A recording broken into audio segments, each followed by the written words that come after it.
Good morning, students. Welcome back to the second session of Budget and Budgetary Control. Myself, CA Vibhavathavan. So we'll resume from where we left in the first session. And we were discussing this illustration. So I discussed the concepts of budget and budgeting and budgetary control. So there are many types of budgets, and we are in the process of learning different types of projects. This budgets, and some we have already done, like flexible budgets we have done, illustration of master budget we have done. So now we will be doing the rest of some of the selective budgets, and all these illustrations they are from your modules, maybe RTPs or last year question papers or study material. So you have to practice these questions again and again to be thorough with them. All right. So taking forward the budget session, let us just start with this illustration. Good morning, all of you. Good to see so many students joining early morning. And so I think you are ready with your registers and pen and calculators. And I really hope that most of you must have tried this illustration. So we were just doing this. So these are two products, and we have got the budgeted production units, then material cost per unit and labor cost per unit. So we started this illustration. I explained how you have to do. So we always, you have to make the production budget, all right? So if we have to make the production budget, that means you have to start with the sales, and we have the sales. So you have to make the production budget for the first quarter. All right, first quarter means April, May, and June. So this is the first quarter for which you have to make the production budget. So we have to start with sales. If I write here April, May, and June, I believe that you must have done, and we have started the illustration in the session. So sales we know. All right. So sales are 8,000. Then 10,000 and then 12,000. So sales we have. So we have the starting point. So production budget means you should have the sales first. I told you sales has to be the starting point. It's a principal factor on which all other budgets are based upon. So first we should be clear how much sales we want to do. Accordingly, we'll plan the production. Accordingly, we'll plan the plant capacity. Accordingly, we'll plan the raw material and the labor and the overheads and everything. So the sales is, you can say, the starting factor. So for production budget, you have to have the sales plus whatever stock we would like to maintain of the finished goods. So sales plus stock maintained, that much production, that much availability we should have, less the opening stock we already have. All right. So the balance has to be produced. So that is the whole concept behind it. So sales at closing stock of finished goods. Clear? And whatever, so this has to be the available. So total available quantity should be there, and then less opening stock. Opening stock of finished goods, which we already have. So this is a deduction, and the whatever comes here is the production you need to do. So production budget has to be made first in units and then in value also. So we should have the production cost also. So in this budget, we have to calculate in units and cost both, because units we have and the cost per unit also we have been given. So cost per unit means material, labor, and overheads. All the three production costs are given to you. So you have to calculate production budget in cost also, value also. All right. So closing stock, there is information how we calculate closing stock here. Closing stock should be 25% of the anticipated volume of sales of succeeding month. So 25% of the succeeding month means next month has to be the closing stock for the current month. All right. That means 25% of the sales of May will be the closing stock for April. Yeah. So 2,500 has to be the closing stock for April. 25% of the sales of June has to be the closing stock for May. So this will come out to 3,000, right? Now, July sales is given to you just to calculate the closing stock, because closing stock depends upon next month sales. So for the closing stock of June month, you have to take the sales of July. So 25% of July sales is the closing stock for June. All right. So this way we have calculated the closing stock for all the 3 months. That means the first quarter of the year. Now coming to opening stock. So till here we have done. All right. So what is the available quantity we require? What should be the quantity available with us? So 10,500 should be there. 13,500 should be there. And 16,000 should be there. So this is the requirement. All right. Now we must be having some opening stock also. Now let us see the how to find the opening stock. So closing stock of April will become the opening stock of May. All right. Closing stock of May will become the opening stock for June. What about the opening stock of April? Can anybody tell me the opening stock of April? Illustration 1. Khushi, let's discuss first this. We can't now we go to illustration 1. Can anybody tell me the opening stock of finished goods of April? If anybody has calculated.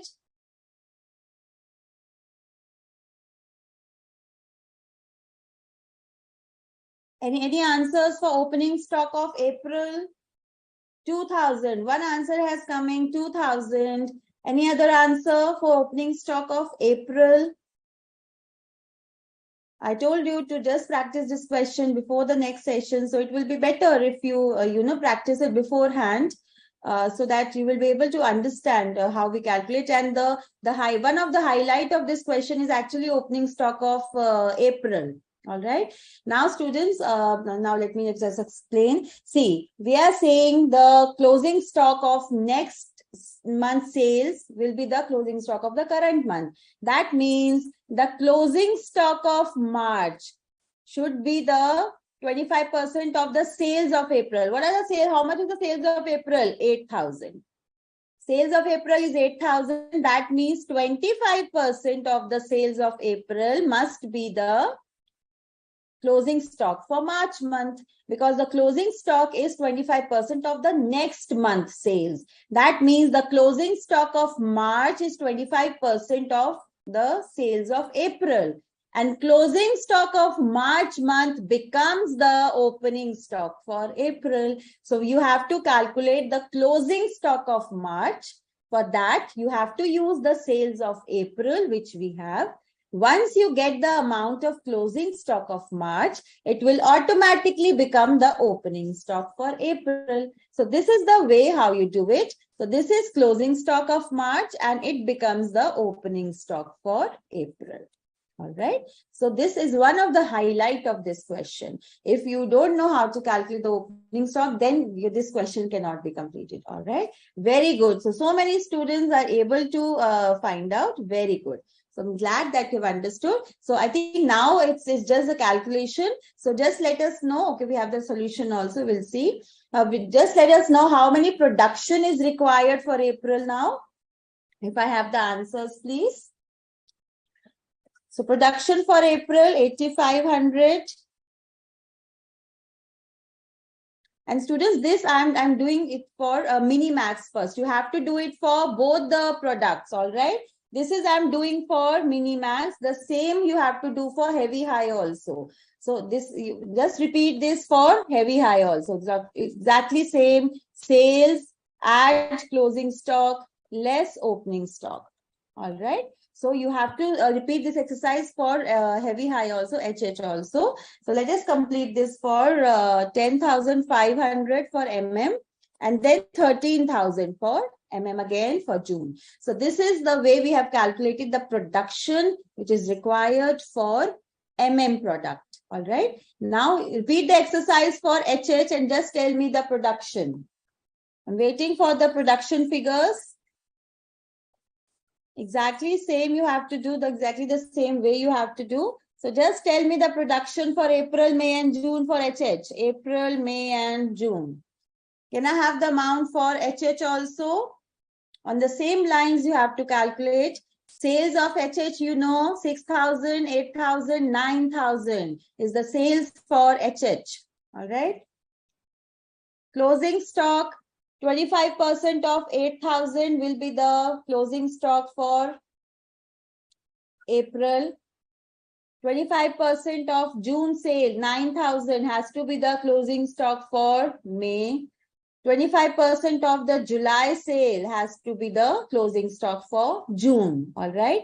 And of course, how to calculate the opening stock again? 25% of the sale of April must be the closing stock for March. All right. So that means 1,500. And then the closing stock of March will automatically become the opening stock for April. Again, closing stock of April will become the opening stock for May. Closing stock for May will become the opening stock for June. All right. So production, can I have the production figures for HH?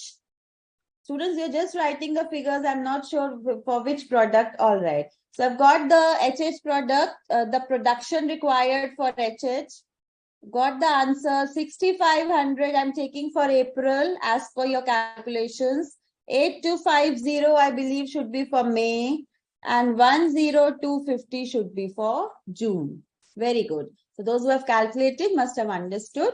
So these are the two products and we are ready with the production. Now we have calculated the production budget in units.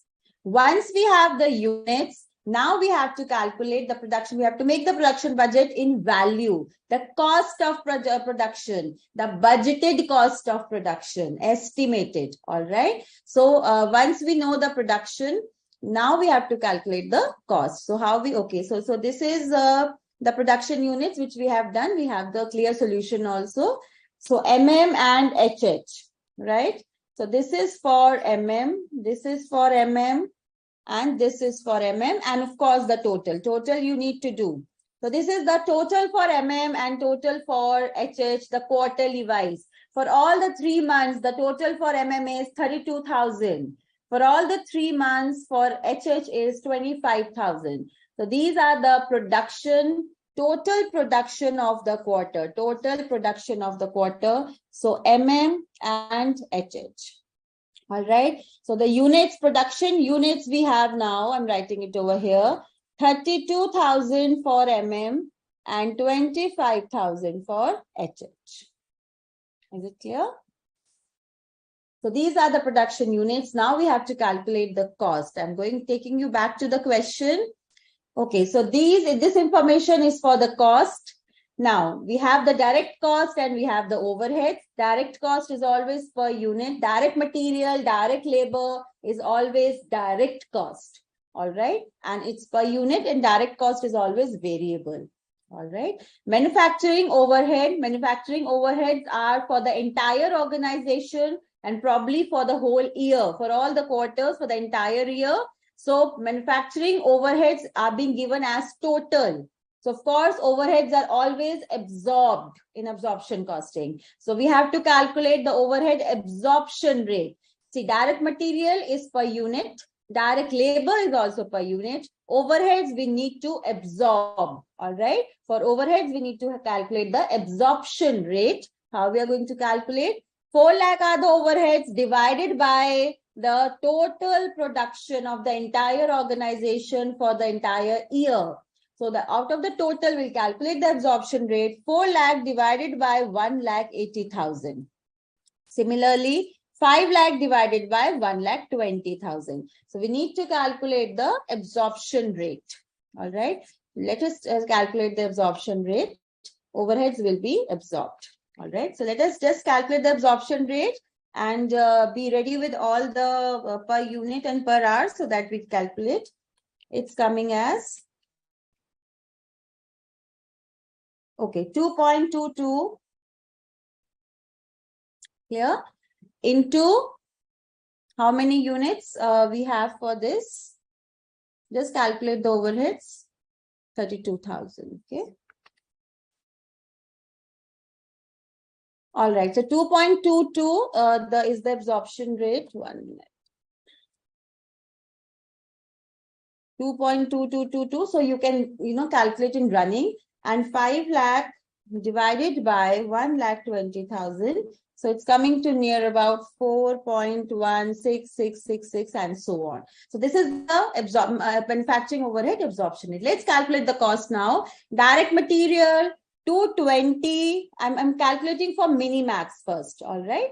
So direct material cost per unit is 220. So 220 into the units, I'm just doing it over here only, 32,000. So direct material, so first cost has to be, I'm writing it over here. First is direct material, then is direct labor, and then is overhead.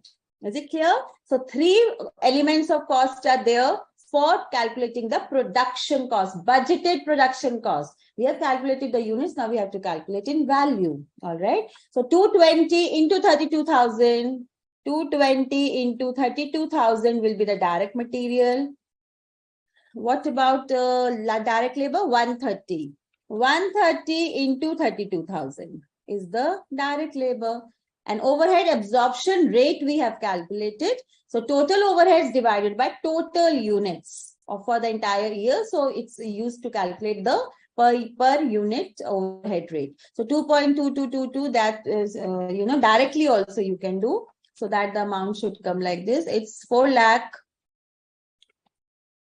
divided by 1,80,000 into 32,000. You can do it directly also. So it will come 71,111. All right. Repeat the exercise for HH and tell me the total production cost. Come on, do it. Yes, very good. Production cost. Okay, so one student has calculated. I'm just writing it over here. Just cross-check the figures.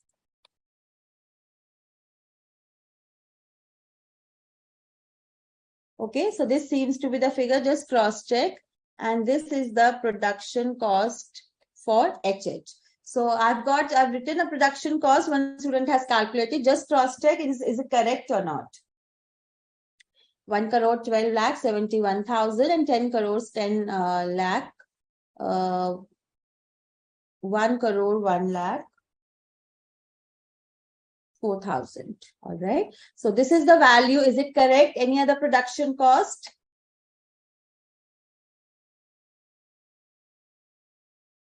Come on, students, finish it fast.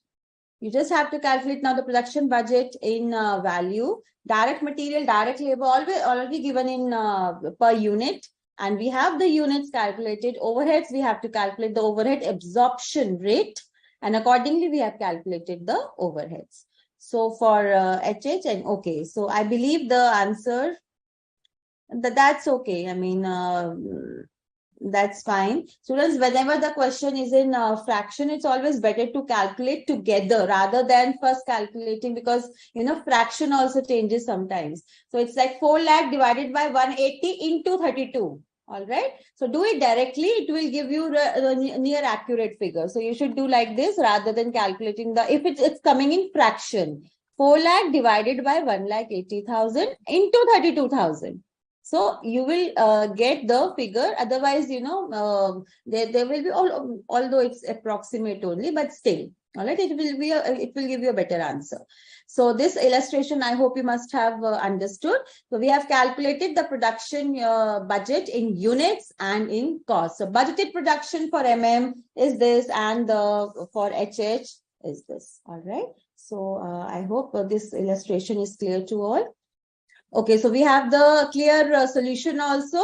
So these are the units we calculated. And of course, material, labor, overhead rate, they have also done directly. So it's always better to do directly. This is the budgeted production cost for and HH respectively. All right. Okay. So just take a final look at the solution before we, move on. Done. I hope no problem, no queries on this. All right. So we have to, okay. So moving on, students, we have discussed the sales budget. We have discussed the production budget, and we have just done the production budget in units and value. We have discussed the plant utilization budget, material purchase budget, material consumption budget. So moving on, after sales, production, see, everything goes in sequence. So first of all, sales, then plant utilization, then production, then material consumption, then material purchase, and after material comes labor. All right. So once every budget is being done and is being finalized, then we have to see the labor or the executives or personals required. So we have to judge how much labor is required and how much machine operations will be required. So whatever is the, if majority of machine operations will be required, then of course less of labor. So less of labor or more of labor. Then we have to decide which type of labor. You know, there are many grades of labor: skilled, semi-skilled, unskilled. So grading of labor is decided. And then of course, we have to decide direct labor and indirect labor. So there are many decisions which the organization takes while making the budget for labor.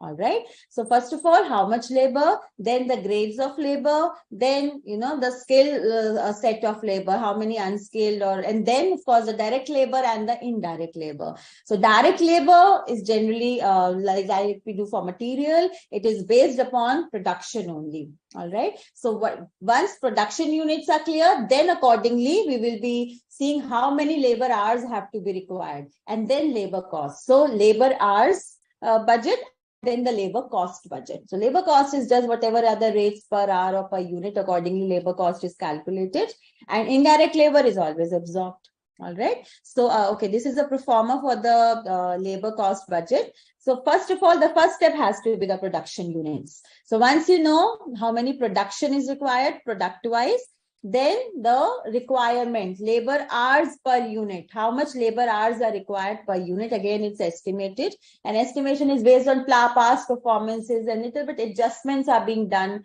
as per the current situations as well. So these are the total labor hours required for the under the budget in hours. And then we have the labor rate. So accordingly, we know how much estimated labor cost is the requirement, how much labor cost is going to happen. So this is the budgeted, all right, labor hours and the labor cost. Then after labor, we move to overheads, all right. So similarly, we can make this is factory overhead. Similarly, we can make administration overheads budget and also selling and distribution overheads budget. So for factory overheads, because it's absorbed, so we have to estimate what should be the absorption basis. Clear? Is it the machine hours? Is it the labor hours? Is it the direct wages? Is it the prime cost? So whatever is the absorption base, that is also to be decided. But as per the circumstances and as per the condition and, you know, objectives and the setup of the organization. All right. So here it is absorbed on the basis of direct labor hours. So again, this is also estimated. So these are the direct labor hours. So factory overhead budget. Again, many these things, activities and expenses are estimated, that what all expenses and factory cost can be incurred. So accordingly, all the estimates are made. So this is the total estimated total factory overheads. And we have the total direct labor hours. So we have the labor hour rate as 1. So 1 per direct labor hour is the budgeted absorption rate. Clear? Direct material you will always have per unit. Direct labor you will always have per unit. For the overheads, you need to have the budgeted absorption rate. All right. So it could be per labor hour, it could be per machine hour, it could be as a percentage of direct wages, anything which the organization or the management decides for that particular organization. All right. So this is one form of the factory overhead budget. Similarly, for administration, many activities will be estimated, identified, and then related cost will also be estimated. So this is how the factory overhead budget is made. All right. So let's move forward. Okay, so this illustration we have done. Okay, coming to this illustration, students, just take a note of this. You have to prepare a master budget for the next year. So how you make the master budget? You start with sales. So it's basically the replica of a cost sheet only, but you take it upside down. You start with sales. Less, you can just split the variable and the fixed cost separately also. So variable cost, and then you can say contribution, or you can skip the contribution if it is not asked. Then less fixed cost. All right. So if you think the question demands the bifurcation between variable and fixed, then you can show. Otherwise, you can just show all the cost together also. So variable cost, then fixed cost, and then you will have the profit. All right. Or you can do less variable cost, less fixed cost, so sales less total cost. And yes, sometimes we show the gross profit also here. All right. So in the master budget, generally we show the gross profit also. So this also you can show. This is the another way of doing it. So let's see what the question demands. So according to the question, we have to judge whether we have to show contribution also or not. But most of the time in master budget, you should show the gross profit. All right. So your sales, how to show the gross profit? I'm telling you all types of the possible format. According to the question, you have to decide. So less all the cost. So all the production costs, that means direct material, direct labor, factory overheads. All right. So this is going to give you the gross profit. Okay. Then you deduct administration, selling and distribution expenses. You will get the net profit. So there are many ways of making the master budget. So this is also a good way and a better way to make a master budget where you have to show gross profit. So because in master budget, gross profit also we show. It is one of the, the organization should know how much it will be the gross profit. Of course, the budgeted one. All right. So we have the sales. All right. So we have the sales. You can directly, so let us make the format as this. Sales we have 6 lakh and 2 lakh. We'll quickly make a format of master budget, so that we can start.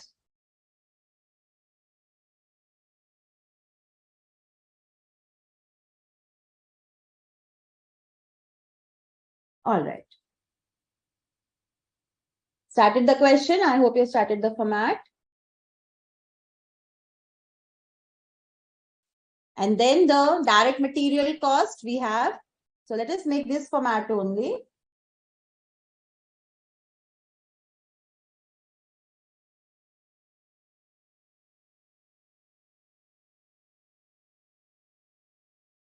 Okay, direct material is 60% of sales. Direct material has to be a variable. Direct wages, 20 workers into 150 per month. Can you tell me the amount of wages? Can you tell me the amount of direct material? So sales is 8 lakh. I'm writing straight away 8 lakhs. Do you have direct material? Anybody? Any answers for direct material? Is 60% of sales. So you can show the bifurcation also, or I'm just writing it together. So 4,80,000 direct material. Now direct wages, 20 workers into 150 per month. Can I have the figure for direct wages quickly? Let me also calculate. Any figures for direct labor? Hope you're solving the illustration, students. Okay, good. 36,000 direct labor comes 36,000. So how you calculate? 20 into 150 into 12. All right. Because it's per month, so calculate the annual. Factory overheads. Now you can show the bifurcation between variable and fixed also. Students, you can make the format of cost sheet also, but the sales should be at the top. All right. So accordingly, like the way we make the cost sheet format, sales minus, direct cost, and you will get the prime cost. Then you deduct factory overhead, so you will get the works cost. So sales minus works cost will be a gross profit. So that way is also. So there are many ways to, present the master budget. All right. But the starting point should be sales, the last point should be net profit, and you have to show gross profit also. So now, howsoever you want to show, that is up to you. And it's always advisable to split the overheads into variable and fixed. Yeah. So factory overheads, indirect labor, works manager. So anything which is per month, we can take it as variable, and it's up to you. All right. So let's start with factory overheads, indirect labor.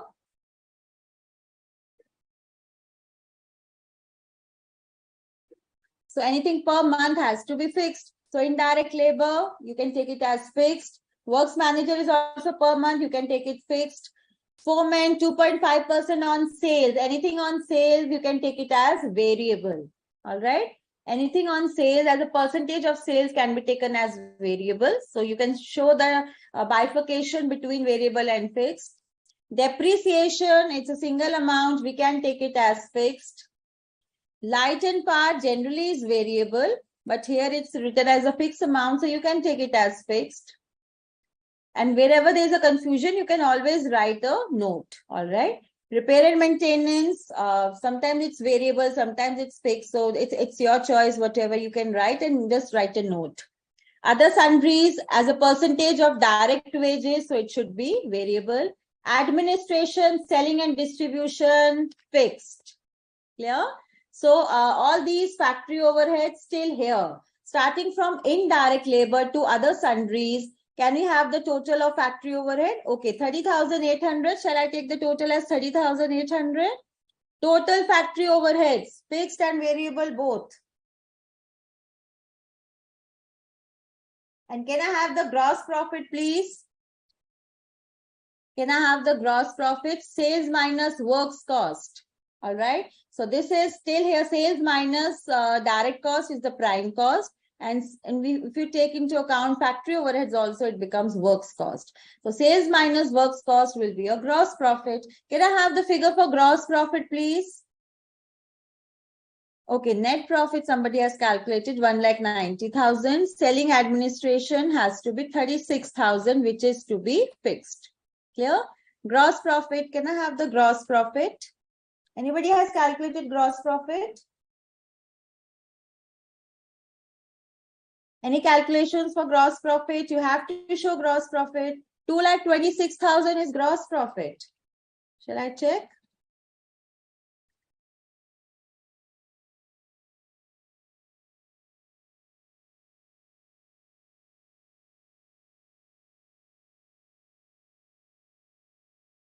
Students, is this factory overhead correct? I don't think so. This is a correct figure. Can I have the figure for factory overhead? Can I have a figure for total factory overheads? Fixed and variable both. Darshan, fixed repair and maintenance, sometimes it's semi-variable, sometimes it's fixed, and sometimes it's variable. You can take it any which way you want, but you have to write a note that I'm assuming repair and maintenance to be fixed. All right. Repair and maintenance, generally, you can take it variable or semi-variable. So, of course, here we cannot take it as semi-variable. You can take it as variable. Or if you want to take it as fixed, that also it's fine. I mean, you can just write a note. All right. So, factory overheads total 58,000. Is factory overheads 58,000 total? Students, just cross-check the figures and give me correct figures. All right. Shall I take 58,000? Nobody is giving me gross profit. Shall I calculate gross profit?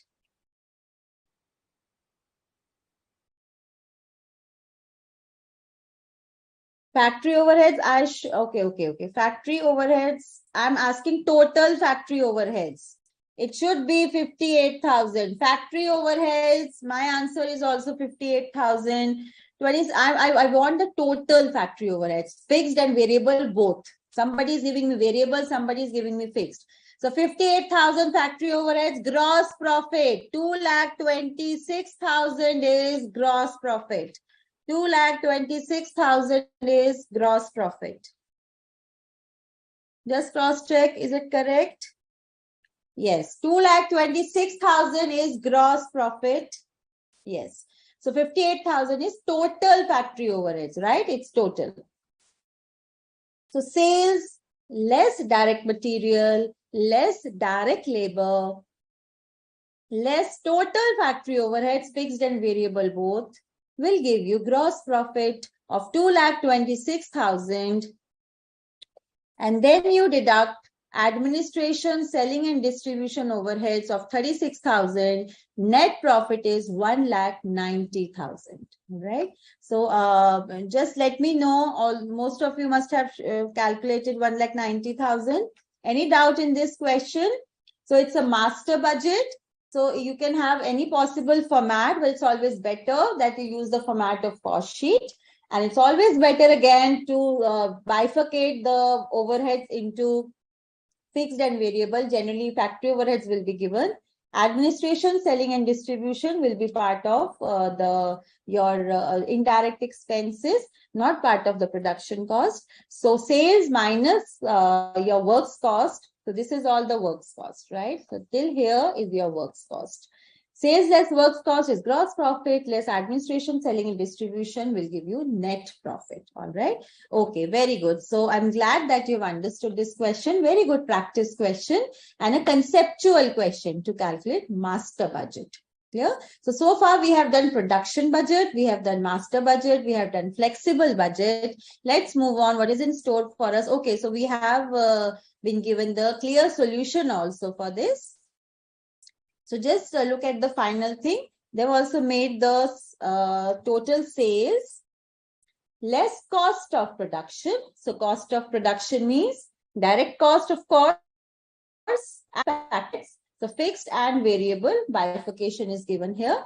They have taken repair and maintenance as variable. So that's fine. Repair and maintenance can be taken as variable, and light and power they have assumed to be fixed. All right. So sales minus works cost is a gross profit, then administration, selling and distribution, you get the net profit. Take a final look at the final solution before we move on. So this is how you have to do the presentation for the master budget. Yeah. Let's move on now. Okay, so we have another illustration. Let us see what is in store for us. Okay, a single product company estimated quarter-wise sales. So we have been given the quarter-wise sales for next year. Clear? So this is the sales. First quarter, second quarter, third quarter, and fourth quarter. So sales have been given to us. The opening stock of finished goods is given and they expect to maintain the closing stock. So opening stock is already given to you because it comes from the last period, budgeted period. And closing stock also we estimate. So here also they have estimated the closing stock and at 12250 at the end of the year. The production pattern in each quarter is based on 80% of the sales of current quarter and 20% of the sales of next quarter. So they have directly given us the production pattern. All right. The company maintains this 20% of sales of next quarter as the closing stock of current quarter. So this is another information they have given to us. So that means something relating to production budget we need to make because, sales is given and the production pattern is given to us. The opening stock of raw material. Okay, so the raw material information starts now. Be careful. First of all, production information, sales is given. So the first step is given, then the second step, production information is given. The third step, raw material information is also given. So a comprehensive question is awaiting you. And the closing stock at the end of the year is also given of the material, raw material. Each unit of finished output requires 2 kgs of raw material. So this is the consumption information. Proposes to purchase the entire annual requirement of raw material in the first 3 quarters. Raw material purchase information is given. So students, this is the production information. This is the raw material consumption information. And this is the purchase information. Okay, so more question is there. Purchase of raw material, they have given the pattern, how the raw material will be purchased. So we'll see when we have to say, okay, what we have to prepare? Production budget, raw material consumption and raw material purchase, both in quantity and value. So it's a comprehensive question and a very, very good practice question. All right. So let's sort it and then solve it. All right. So let's break the whole thing. Don't worry, there's a big question. So let's break it and solve it. First, let's focus just on production budget, right? For production budget, what you require. All right. So do we have here? Okay. For production budget, we require the sales. So we require the sales for the production budget and 1 and 2 and 3 and 4, the 4 quarters. All right. So these are the quarter and we have the sales with us. So let's start the production budget, how we make it. opening stock of finished goods and the company expects the closing stock of finished goods. So just concentrate on this paragraph. The production pattern in each quarter is based on this. See, students, they have given directly the production pattern. Now, there are two ways of doing it. Either you start with, every quarter, or you just directly start with the production. So normally, what is the format? Sales, add closing stock, less opening stock, and you get the production. And the second way in this question you can also do, you can directly calculate the production. So first let's write the sales. 30,000. Okay, I have to just make a space for the solution properly. Okay, so sales I'm writing over here. 30,000, 37,500, 41,250 and 45,000. Okay, so all the 4 quarter sales I have written over here. Let us just directly see the production pattern. We can directly calculate the production here.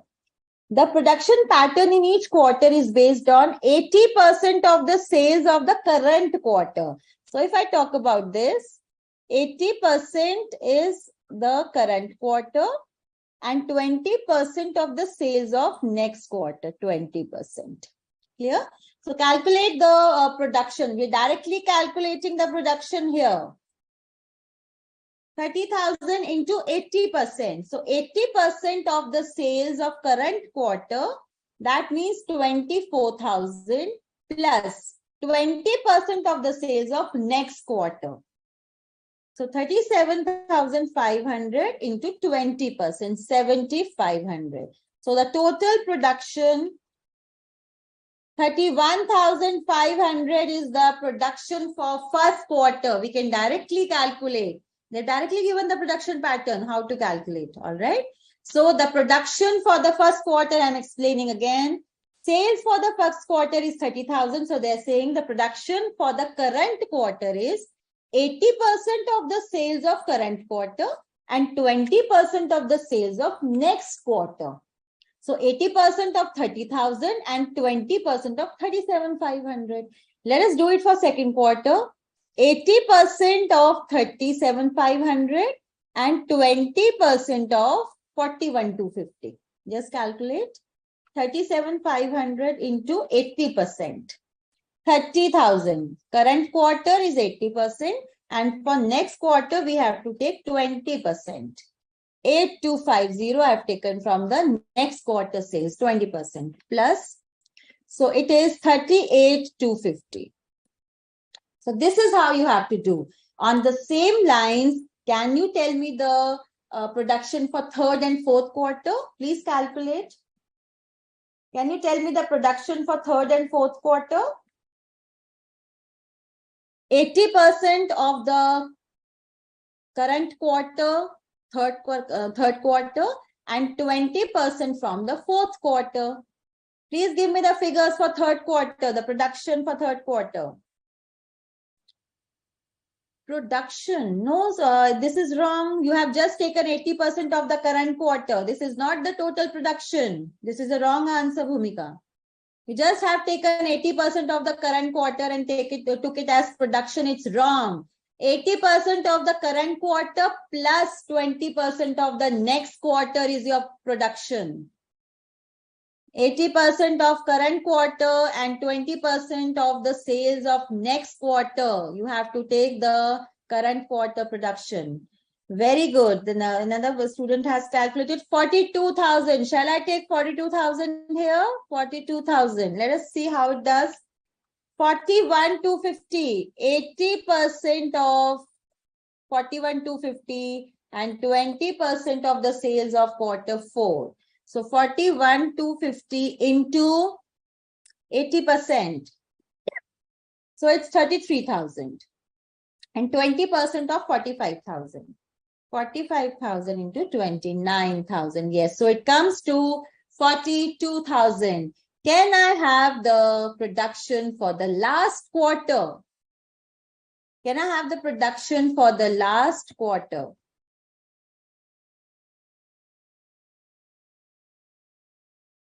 Can I have the production for the last quarter? 80% of this. 80% of fourth quarter. So 45,000 into 80%, 36,000, 36,000.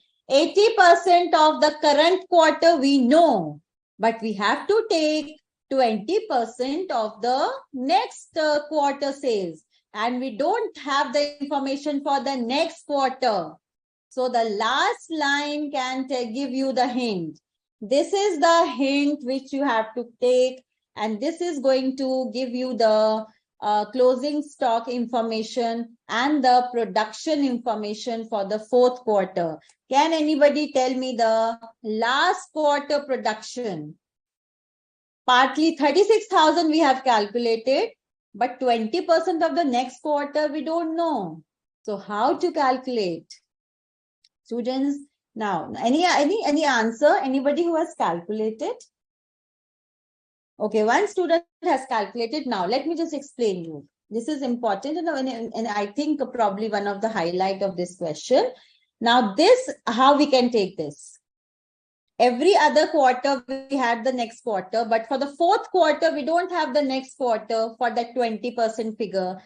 So they have written here, the company maintains 20% of the sales of next quarter as closing stock of the current quarter. I'm repeating. The company says whatever this 20% is calculated, that is actually the closing stock of the current quarter also. So 7,500 is also the closing stock for first quarter.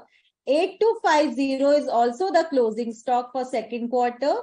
9,000 is also the closing stock. So 20% of the sales of next quarter is also taken as the closing stock. Clear? Of the current quarter. We have been given the closing stock 12250. So closing stock of current quarter is basically 20% of the sales of next quarter. I'm repeating. We have been given the information that 20% of the next quarter which you have taken is also taken as the closing stock. The same amount is estimated as closing stock of the current quarter. So that 20% for 4 quarter, we don't know, but we know that whatever is that 20% is also the closing stock. So closing stock for the last quarter, end of the year, that means the fourth quarter is 12250. That means 20% has to be 12250 because 20% figure is also taken as closing stock. So we have been given the closing stock of fourth quarter, and closing stock of fourth quarter has to be the 20% sales of next quarter. So that way we can find out the total production for fourth quarter. So now you can calculate 36,000 plus 12250. It's 48,250, the production for the fourth quarter. Students, I hope you have understood this. 48,250 has to be production of the fourth quarter. So this is very, very important. I hope you have understood. I can repeat again. 20% of the sales of next quarter is taken as the closing stock of the current quarter. All right. So 20% of the sales of next year is also part of production. So the same amount will also be the closing stock. We don't know that 20% of the fourth quarter, but we have been given the closing stock of fourth quarter. So closing stock of the quarter is also the 20% sales of next quarter. So that way we assume that it's 12,250 only, that 20% figure. So that way it comes to 48,250. We have the quarterly production. So here you can directly calculate the quarterly production. Can I have the total production of all the 4 quarters? Can I have the total production? 31,500 plus 38,250 plus 42,000 plus 48,250. Can I have the total production, please? Can I have the total production for the entire year? Those who have calculated the correct quarter production can only give me the total production. Shall I do it, or any answers are coming? plus 38,250. Okay, my answer is coming to 1,60,000. 1,60,000 is my answer. Is it correct? Anybody else also getting this answer? Total production in units. We have calculated in units. Okay, great. So 1,60,000 supposedly should be the correct answer. We have calculated the production budget in units. Since we have the opening stock also here, and the closing stock also given, of opening and closing we have given, we can calculate the production budget in total also. So students, according to this question, what is there? So total sales you calculate. Total sales 30,000 plus 37,500 plus 41,250 plus 45,000. Since we have been given opening stock and closing stock, so that means they are expecting us to calculate the production budget in total also. So total sales is 153,750 plus closing stock. Closing stock, we are making the production budget in total also. 12250. So plus 12250. It's 1,66,000 minus opening stock. Opening stock is already given 6,000. So here comes our production. Total 166,000 and it's the same. Clear? So since we have been given the production pattern, so we have calculated the quarter-wise production directly. Students, you can do it quarter-wise, breakup also. Quarter-wise format also you can do. You can practice. You will get the same answer. Yeah. So we have directly calculated the production without following the format. Sales plus closing stock less opening stock. We have not followed that. We have directly calculated the production as per the production pattern given in the question. But yes, since you have been given opening stock and closing stock at the beginning, at and the end, that means the question is expecting you to calculate production budget in total also. So total sales we have calculated, total the opening stock at the beginning of the year, closing stock at the end of the year, and we got the production, annual production, budgeted annual production, that is 160,000. And we have also calculated 160,000. So you can show the breakup also and total budgeted production also. All right, as per the total figures. Clear? So both ways we have calculated, quarter-wise and total-wise. So I hope production budget is clear to you all. All right. So let me erase the extra things which we are having. Students, I hope you have understood. I'm just clearing the all these so that the illustration, the question is much more clear to you. So 1,60,000 has to be the, okay, I'm not erasing this. It would be requiring, I guess, and 48,250. Okay, let's move on to material budget. Now, material, first of all, after production budget is done, which budget we should make? Material consumption or material purchase? Which material budget we should make first? Come on, let me have the answer. We have made the production budget. Now, the next step should be material consumption or material purchase. Which should be the next in line? Which should be the next in the sequence? Can anybody tell me? I've explained you many times. We have discussed it. After production should be material consumption or material purchase. Material purchase should be first. How would you know how much material you have to purchase unless you know the consumption? So students, I am telling you and I'm telling you again.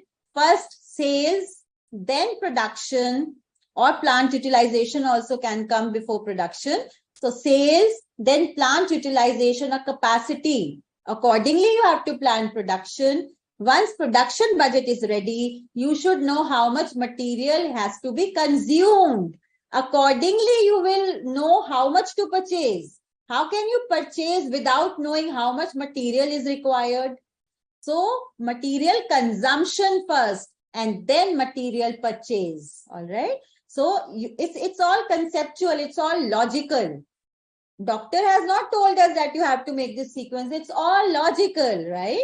So sales, then plant capacity, then production. Then we should know how much material is consumed, how much consumption material will happen. Accordingly, we will purchase the material. Clear? So let us make the material consumption. Good. So now you have understood. Material consumption should be first. So let us see what all information is given. Now, how we make material consumption budget? So we have this quarter. Again, we can make total also and that also. So first quarter, second quarter, third quarter, and fourth quarter. We are making material consumption budget. For material consumption, you should have the production ready. Clear? So for production budget, we start with sales. For material consumption, we start with production. All right. We know the production. We have here 31,500, 38,250. You should have the production units with you to calculate material consumption. And 48,250. And of course, the total. Total production is 1,60,000. All right. So we have the production in units, of course. Consumption, we should make in units first. So production is there now. Opening stock of material, this is relating to purchase, consumption and purchase. This information is required for consumption. Each unit of finished output, we have the finished output, requires 2 kgs of raw material. So consumption, 2 per unit. 2 kgs of raw material per unit, just multiply by 2. So you will get the material, how much material has to be consumed. Material consumption into 2. So total material consumption is there, 3,20,000. It's better to calculate and make a, total also. So 3,20,000 is the total material consumption. So can I have the breakup of consumption, please? Can I have the breakup of consumption? 31,500. Come on, students, calculate the figure. 63,000. We are making a material consumption budget. So we are just focusing on the paragraphs for the relevant information. So production paragraph is done. Now we are looking for consumption. We just need how much material is required to produce 1 unit of finished output. I repeat, how much material is required to produce 1 unit of finished output. So we have 2 kgs. So 2 kgs per unit, and you have the units, you can calculate total material consumption. So material consumption we have. Material consumption we have. Okay, can I have the quarter-wise material consumption, please? All right, so we have good 76,500. I'm writing the figures given by you, so please cross-check. They should be correct. 96,500. The total should be 3,20,000. Just confirm, is it correct? 63,000 for the first quarter, 76,500 for the second quarter, 84,000 for the third quarter, 96,500 for the fourth quarter. The total should be 3,20,000 because this is total production is 1,60,000. So our production budget is ready. For production, consumption budget is ready. For consumption budget, we need to have the production budget first. Yeah, is total 3,20,000. So this is our consumption ready. Now we have to start with material purchase. Now we have to start with material. Again, explain that 20% of fourth quarter. 20% of fourth quarter, which question you are asking? Students, please, ask the queries when we are doing that particular question. It becomes very difficult to go back to the earlier. I'm taking it very, very slow. All right. We are doing all the calculations very slow. So please be quick in asking the query whenever we are doing the relevant question.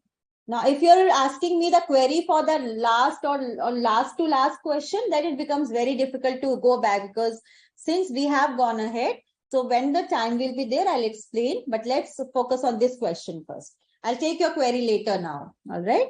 So let's just ask the queries of the current question only. I give you time to ask the queries. I wait for you, and then when we have started the next question, then you are asking me the queries for the last questions. So it becomes very difficult for me also to, go back to that slide, and then, so I will just hold on your query. I'll explain it later. So is material consumption ready? Okay. Then we have to start with material purchase. So material purchase, you have to make in quantity also and value also. All right. So material purchase, how we calculate material purchase? Material consumption plus opening stock, plus closing stock, less opening stock of material. All right. So now students, we don't have now here opening stock of material in the beginning and closing stock of material at the end. Students, we have not been given the stock information as such. So we have to calculate the material purchase budget in total only. I'm repeating. For material purchase budget, we don't have the quarterly opening and closing stock information. So we have to calculate the material purchase budget in total also. In total only. All right. So now let's see how it goes for material purchase budget. I'm making it over here. I hope material consumption budget is clear to you. Any doubt in material consumption budget? So let's start material purchase budget. For material purchase budget, what is the starting point? Can anybody tell me?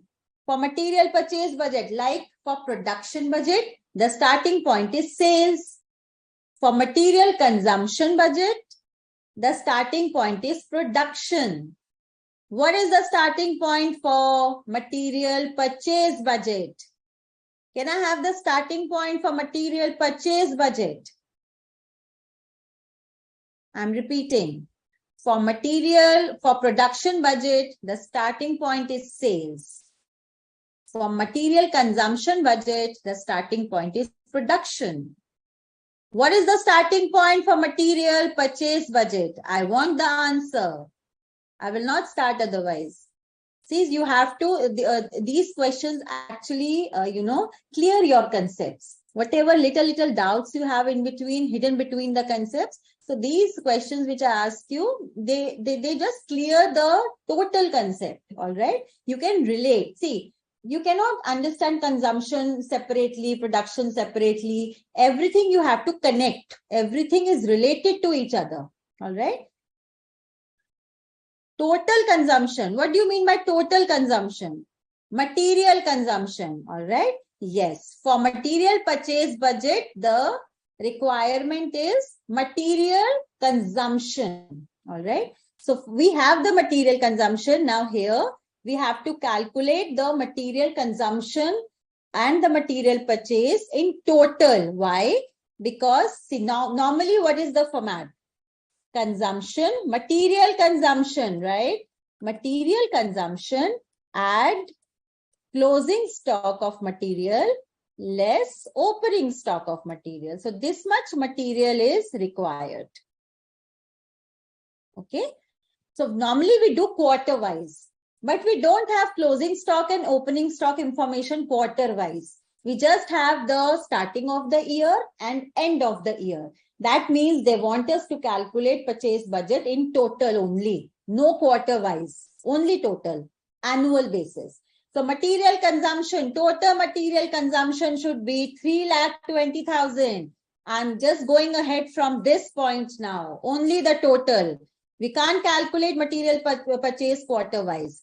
So 3,20,000, I'm bringing down to the next budget. The starting point for material purchase budget is the material consumption. So material consumption total is 3,20,000. Can you tell me the closing stock of material? It's given in the question. Closing stock of material to be maintained at 5,000. Opening stock of material 10,000. So we just have opening of the year and closing at the end of the year. Clear? So 10,000 or 5,000 is or 10? Okay, 5,000 is closing. 5,000 is closing. So total material requirement is 3,20,000. We need to have 3,20,000 of material. How? 320,000 is the consumption, and we have to maintain 5,000 as closing stock also. Yeah. So total requirement is 3,25,000. We already have 10,000 opening stock of material. We already have 10,000 opening stock of material. So how much material should be purchased? 3,15,000. How much material to be purchased? 3,15,000 units. It's in quantity first, units. Students, I hope you must have understood. All right, 3,15,000. So we started with material consumption, total 3,20,000, which we calculated here. We brought down it to material purchase budget, add closing stock of raw material, which was given in the question. So this is the total requirement of raw material, 3,25,000. Out of 3,25,000, we already have a stock of raw material with us, 10,000. So how much material more you have to purchase? You have to purchase 3,15,000 of material. You have to purchase 3,15,000 of material units. Students, I hope you have come. Yes, okay. So some students also have got this answer. Material purchase budget. Any questions on material purchase budget so far? Material purchase budget. So quantity to be purchased, 3,15,000. Any doubts so far? Okay, so now this is in units. We have to calculate the material purchase cost also. This is the information for material purchase. They are saying, let's see the last line here. The company proposes to purchase the annual requirement of raw material. Annual requirement is 3,15,000, which we have just calculated. In the first 3 quarters only. So they want to purchase the material for the entire year during first 3 quarters only. All right. So that they want that the material should be in stock in the proportion at the price is given below. So material, how you have to purchase the material, the pattern is given in the question. So the entire material of 3,15,000 has to be purchased in the first quarter only, first and second and third. I'm just erasing it off. I'm just erasing this so that now I think you have calculated. Okay. So 3,15,000 in the first quarter, 3,15,000, 30% you will calculate into 2. So this is the price per kg given. So you will calculate the cost. For the second quarter, 50% of 3,15,000. For the third quarter, 20% of 3,15,000. All right. So this is the purchase pattern. We have calculated the purchase budget in unit. Now you have to calculate the purchase budget in value. So how much will be the cost of purchase? How much will be the cost of material purchase? So 3,15,000 will be purchased for the year, but the company wants to purchase it in the first 3 quarters only. So 30% of 3,15,000 will be purchased in first quarter at 2 rupees per kg. 50% of 3,15,000 will be purchased in second quarter at 3 per kg, and 3,15,000, 20% will be purchased in third quarter at 4 per kg. So this is the price. So let us just calculate 3,15,000 into 30%. So 94,500 kgs will be purchased in first quarter at 2 per kg. 157,500 kgs will be purchased at 3 per kg, and 63,000 kgs will be purchased in the third quarter at 4 per kg. All right. Yes, very good. So this is the total material purchase cost. Can I have the total purchase cost? Total material purchase cost. 94,500 into 2, 157,500 into 3, 63,000 into 4. Can I have the total material purchase cost? Can I have the total material purchase cost, please? Anybody? Total material purchase cost. I'm waiting for the answer.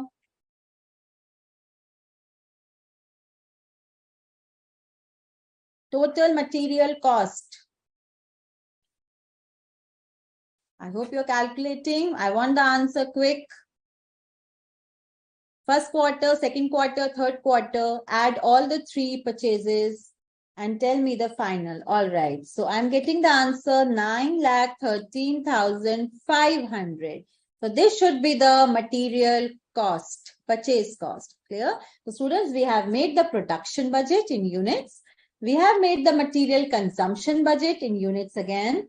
And we have made the material purchase budget in quantity and value. So very, very good practice question. Must practice before your exams.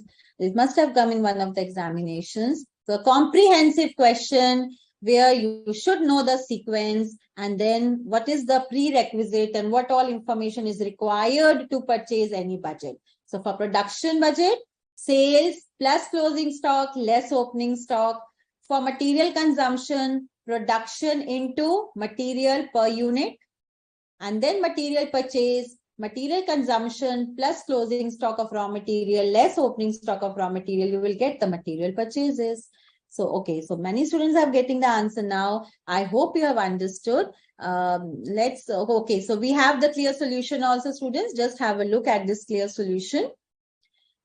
So see, this is the total production since we have only one closing stock and only one opening stock.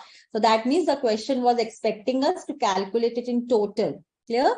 Production, it's calculated directly. Production is calculated directly as per the pattern. We have not shown the breakup of stocks wise, but I think here you can do the breakup also if you can try, because you have the closing stock information. And closing stock becomes the opening stock of next quarter. All right. So this is the clear solution for your production budget. Just take a final look. Production budget in units. So you have here the clear solution for material consumption and then the material purchase. Material consumption, we could calculate quarter wise because we had the information for quarter wise. Material purchase we made on the basis of total because we didn't have the opening stock and closing stock quarter wise. So we have calculated total wise. All right. Depending upon the information, you have to basically assess that it should be calculated at breakup wise or total wise. All right. So this is the material purchase which we have calculated. So take a note of that clear solution.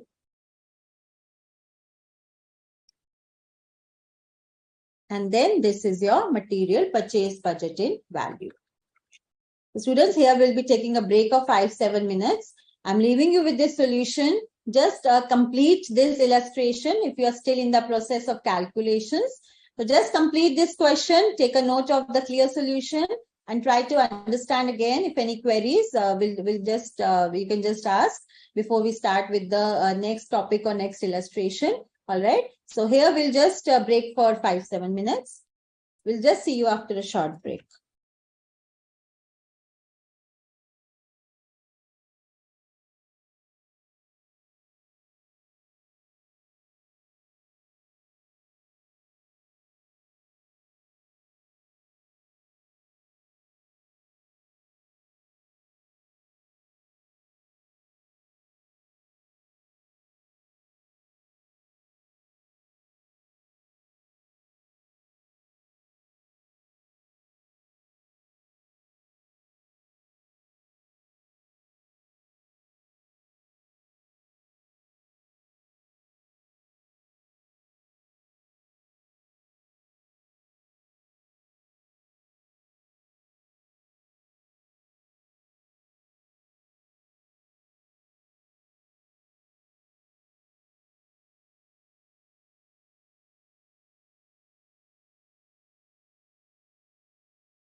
Welcome back, students. I hope you must have understood this question.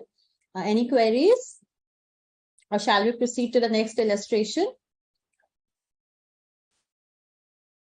All right. Shall we go? Do we have illustration next? Okay. So we have another illustration coming away. Just take a note of this illustration. Now, I hope we'll increase the level of the illustrations, the concepts.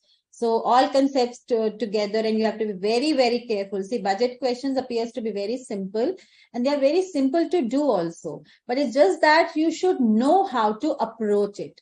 So in the budget, and especially in the costing questions, the actually highlight is, and the key thing to understand is you should understand the question. Clear? Very, very clear. You should be very clear in your mind how exactly and what exactly you have to do. All right.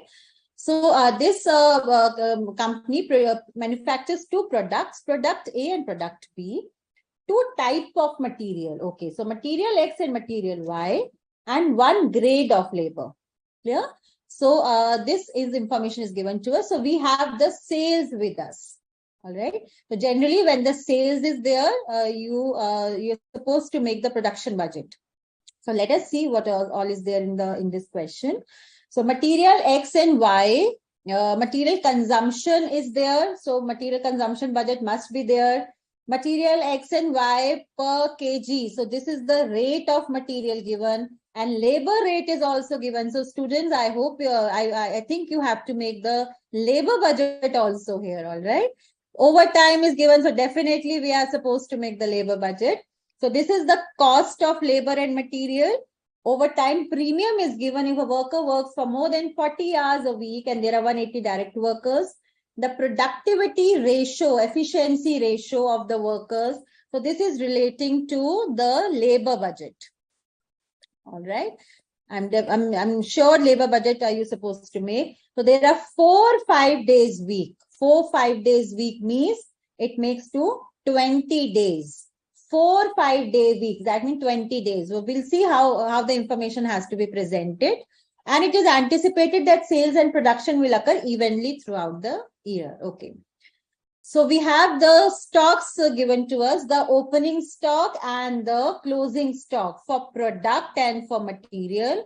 For product and for material. Okay. So come on, let material purchase budget and wages budget for the direct workers, quantity and value. So you have to make a material purchase budget and the labor budget. So you'll be making the labor budget for the first time here in this session.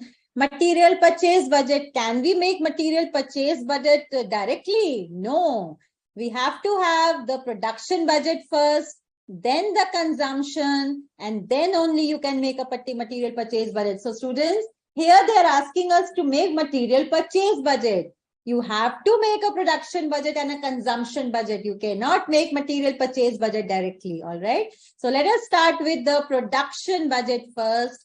So the production budget, you have to follow the sequence if the information is not given. Production budget. How we make the production budget? Sales. So how many products are there?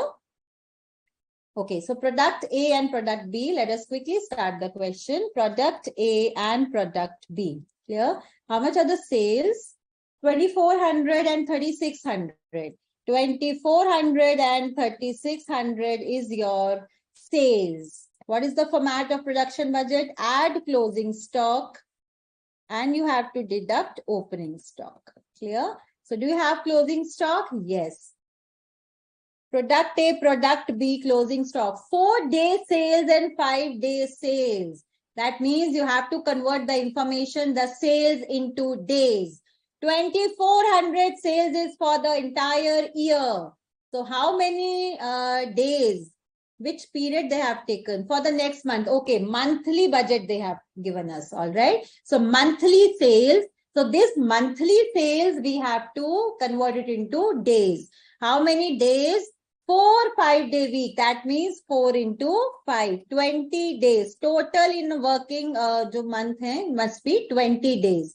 So 2,400 and 3,600 sales must be for 20 days. So let us convert it into 4 days and 5 days. So that means for product A, 2400 into 4 divided by 20. Let's calculate the 4-day sales, please. 2400 into 4 divided by 20. It's 480. Just cross check. Should it come 480?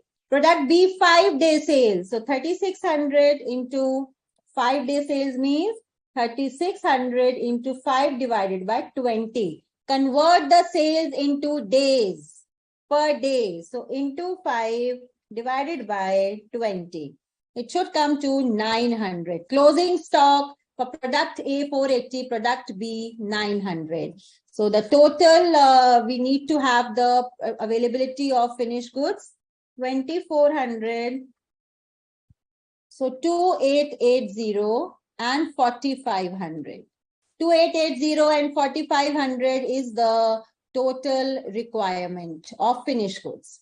Clear? Of the finished goods of product A and product B. Less opening stock. Opening stock is given here. 400 and 200. Opening stock 400 and 200. Students, we have the production with us now. 2480. We have the production 2480 and 4300. Please check the figures. Production budget is ready with us. 2480 and 4300. See, you have to make a material purchase budget. We have to start with production. Unless we have the production, we cannot make material purchase. So production, we need the sales. We have the sales. We have the closing stock information. We have the opening stock information. We have calculated the required production. So 2480 units of units. It's in units. Clear? Because the cost is not mentioned. So units will be taking. Production budget in units we have made. 2480 units of A and 4300 units of B required to be produced. Let's move on to the next step is material consumption budget. We are slowly moving towards material purchase, all right? So let's start with material consumption. Material consumption is given here. This is material consumption requirement. Two material are there, material X and material Y. So material X, 5 kgs per unit, material Y, 4 kgs per unit will be used in product A, 5 and 4. So how you have to do? So material consumption budget. Material consumption.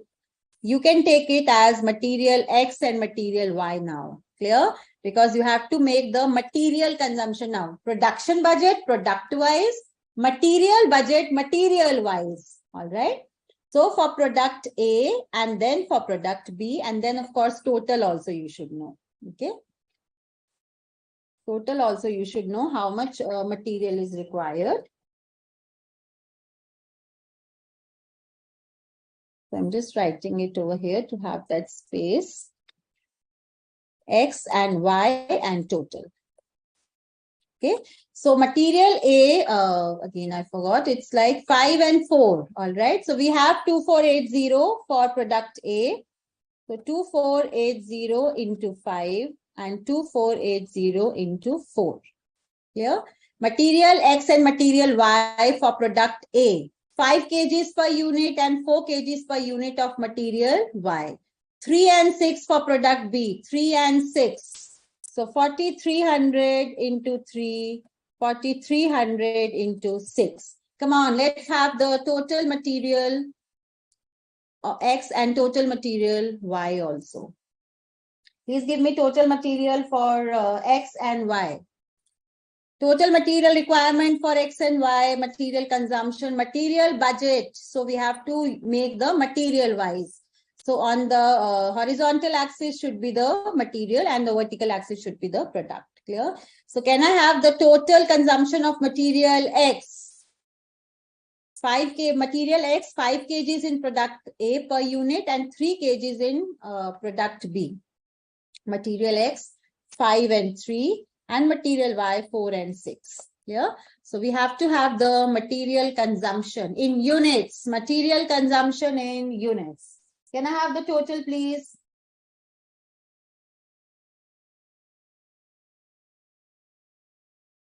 Can I have the material consumption? Any answers for material consumption, students?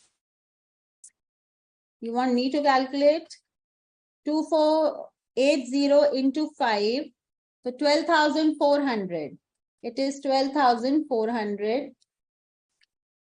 And 4,300 into 3, it's 12,900. So total material requirement, 25,300 for material X, consumption.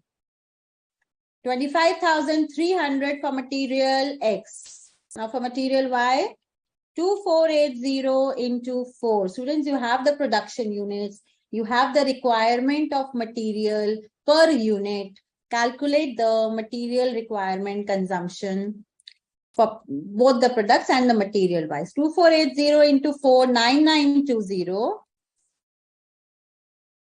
And 4,300 into 6, 25,800. Yeah. So plus 9920. 35,720 is the material consumption for material X and material Y. We have the consumption. We need the breakup material wise before you take the total. Total could be 61020. That could be the total, but you should have the material wise breakup. So material X requirement is 25,300 kgs. It's material budget. So kgs. 25,300 kgs of material X is required and 35,720 kgs of material Y is required. It's a material budget now. You have to make a budget material wise, X and Y. All right. So students have any answers? I hope you're able to calculate. Please let me know that you're able to calculate. Or should I explain again? Are you able to calculate material consumption for X and Y? I want some answers to be sure that you have understood. Must be calculating. So this is the material consumption. Ready? Now let us move on to material purchase. We have the material consumption. Now we are ready for material purchase budget. All right. So we are ready with material purchase. We can start from here also. Material purchase budget. Okay. Material X and material Y. So we have the consumption. We have to start with consumption. Material budget, the starting point is consumption. So 25,300 and 35,720 is the material consumption. Add. Material consumption, students, you have the units with you. All right. So units are 2480 and 4,300. 2480 units of product A you have to make, and 4,300 units of product B you have to make. Now you have to estimate how much is the material consumption. So material consumption information is given in the question. 5 kgs will be required to produce 1 unit of product A, and 4 kgs of material Y is to be used to produce to produce the whatever units of product A. All right. Accordingly, you can calculate the material consumption in kgs. So we have the material consumption. This way we have calculated. Now we are moving on to material purchase. Add closing stock. Closing stock information is given in the, see, this is the closing stock information for material X and Y. We have to make material purchase budget now. Add closing stock, less opening stock. So closing stock of material X, 10 days consumption. You have to convert the material consumption unit into days. 25,300 is the monthly consumption. Converted into days, divided by 20 days into 10 days. Yeah? So divided by 20 into 10. Closing stock of material X comes to 12650. I'm repeating. It's 10 days consumption is the closing stock of material X. 10 days consumption. The total consumption is 25,300 for material X. Convert this information, the consumption, into days. So 25,300 is for the entire month. You need a 10 days consumption. So 10 divided by 20, 12650. Similarly, convert the consumption of material Y. 35,720 into 6 days consumption. Closing stock is 6 days consumption. 6 by 20. 20 are the total number of days we have calculated at the start of this question. So 35,720 into 6 divided by 20, it's 10,716. Closing stock is 10 days consumption and 6 days consumption. You have the total consumption, convert it into days. So this is the closing stock. All right. I have made you understood, Vishali. This is how we taken 20 days. So please pay attention and you have to be really very quick. All right. And very alert. 4 into 5 days week. So 5 days week into 4 weeks. Total 20 days in a month. You have been given the total information as for total month. But you have to convert some of the information in days. So you have been given information how many days in a month. So 20 days they are working in a month. So we have to convert the information into days. I hope you have understood this. Here it's 20 days. 4 into 5 day week. Clear? Okay. So opening stock is given directly 1000 kg and 500 kg for X and Y respectively. Opening stock is given directly in the question for material X and Y. 1000 and 500. 1,500. 1,500. You will get the material purchase budget ready. So can I have the material purchase for X and Y? Can I have the material purchase for X and Y? 25,300 plus 12650 minus 1,000. 36,950 kgs of material X has to be purchased. 35,720 plus this minus this. 45,936 kgs of material Y you have to purchase.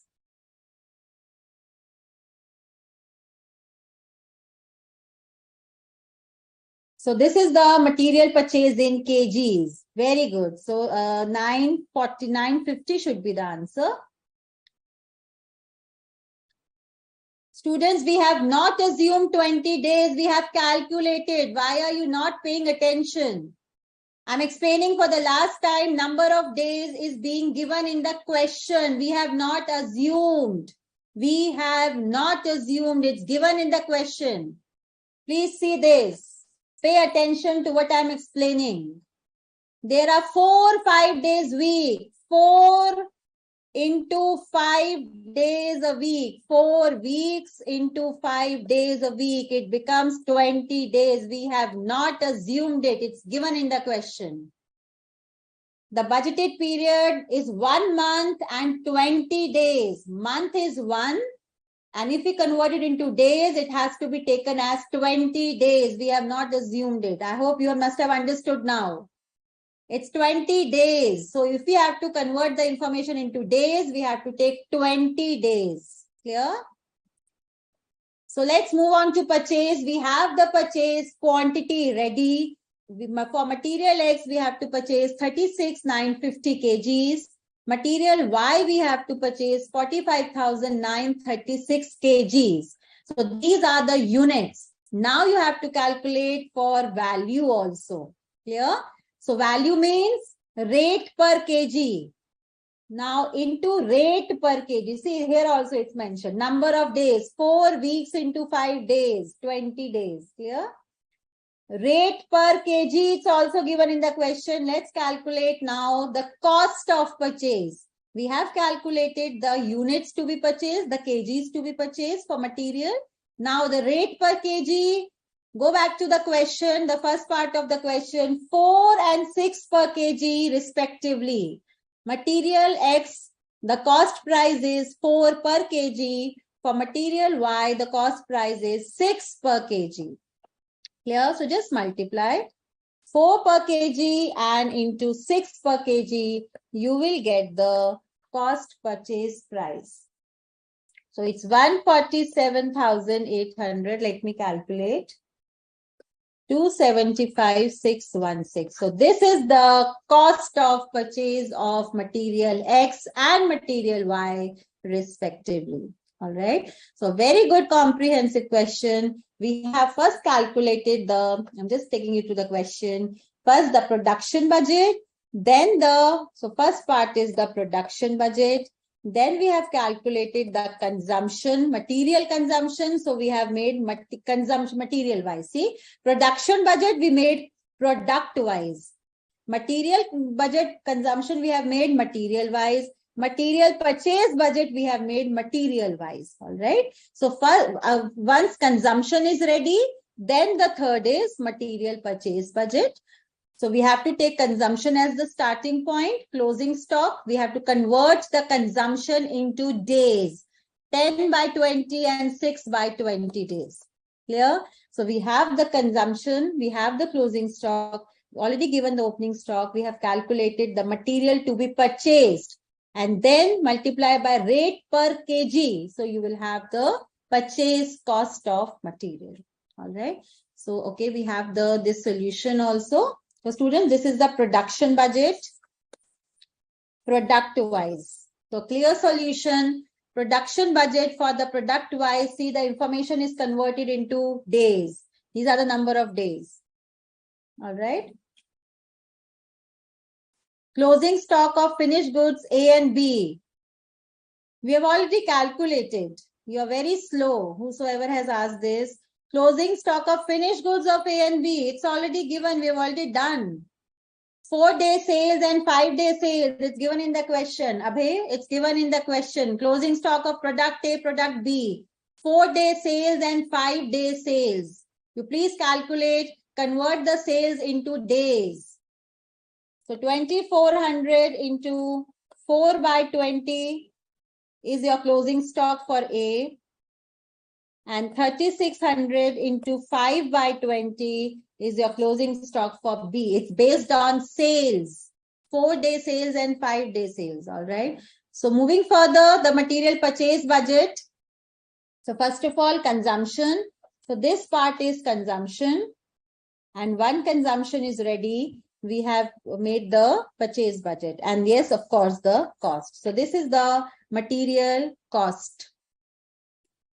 So material consumption, and then we have added the closing stock, converted the consumption into days, 10 by 20 and 6 by 20. Opening stock is already given. So quantity to be purchased, multiplied by the rate per kg, you will get the final answer of material purchase cost. Clear? So students, I hope you have understood till here. Any other queries in this question? Shall we move on to the next budget? What is the next budget? Okay, next budget is, I'm now, clearing the question to some extent so that we can have a clear information. Otherwise, okay, I'm just erasing the extra things.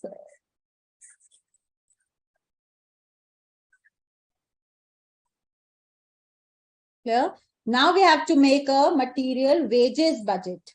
All right. So material wages budget, this is the information. Labor rate is 25 per hour. Overtime premium is 50%. That means the normal rate is 25 per hour and overtime will be 12.5 per hour, 50%. For the overtime hours only.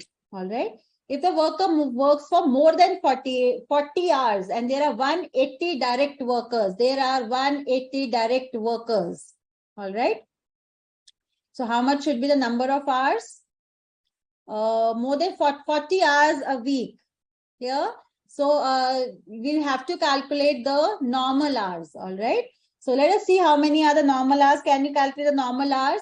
40 hours per week. 180 are the direct workers. And there is a 4-5-day week here. So can you calculate the normal hours worked by all the workers? The normal hours worked. The normal hours which the worker should work.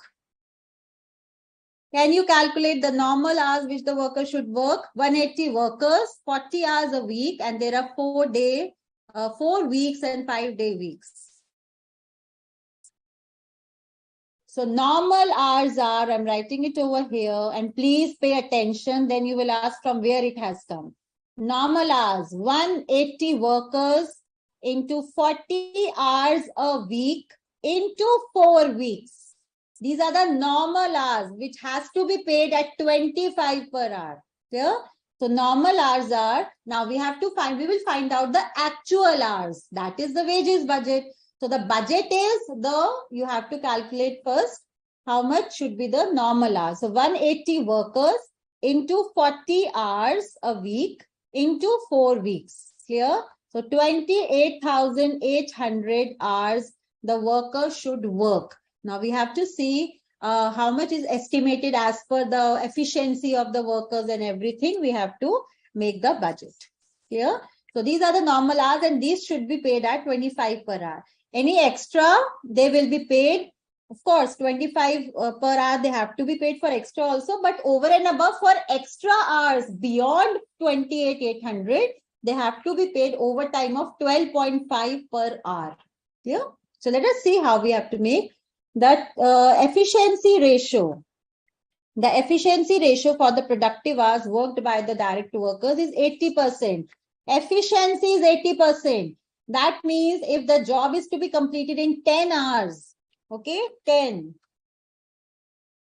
it will be completed in 12.5 hours. If you are 80% efficient, that means if the job is completed, has to be completed in 10 hours, you will take more time to complete because you are 80% efficient. If you are 100% efficient, you will take 10 hours only. If you are 80% efficient, you will take more than 10 hours. You will take 12.5 hours. All right. If you are more than 100% efficient, you will take less than 10 hours. You understand? So if you are 80% efficient, that means you will take more time. So let us see. First, you have to calculate for product A and for product B, you have to calculate the labor hours. All right. Just calculate, make the labor budget.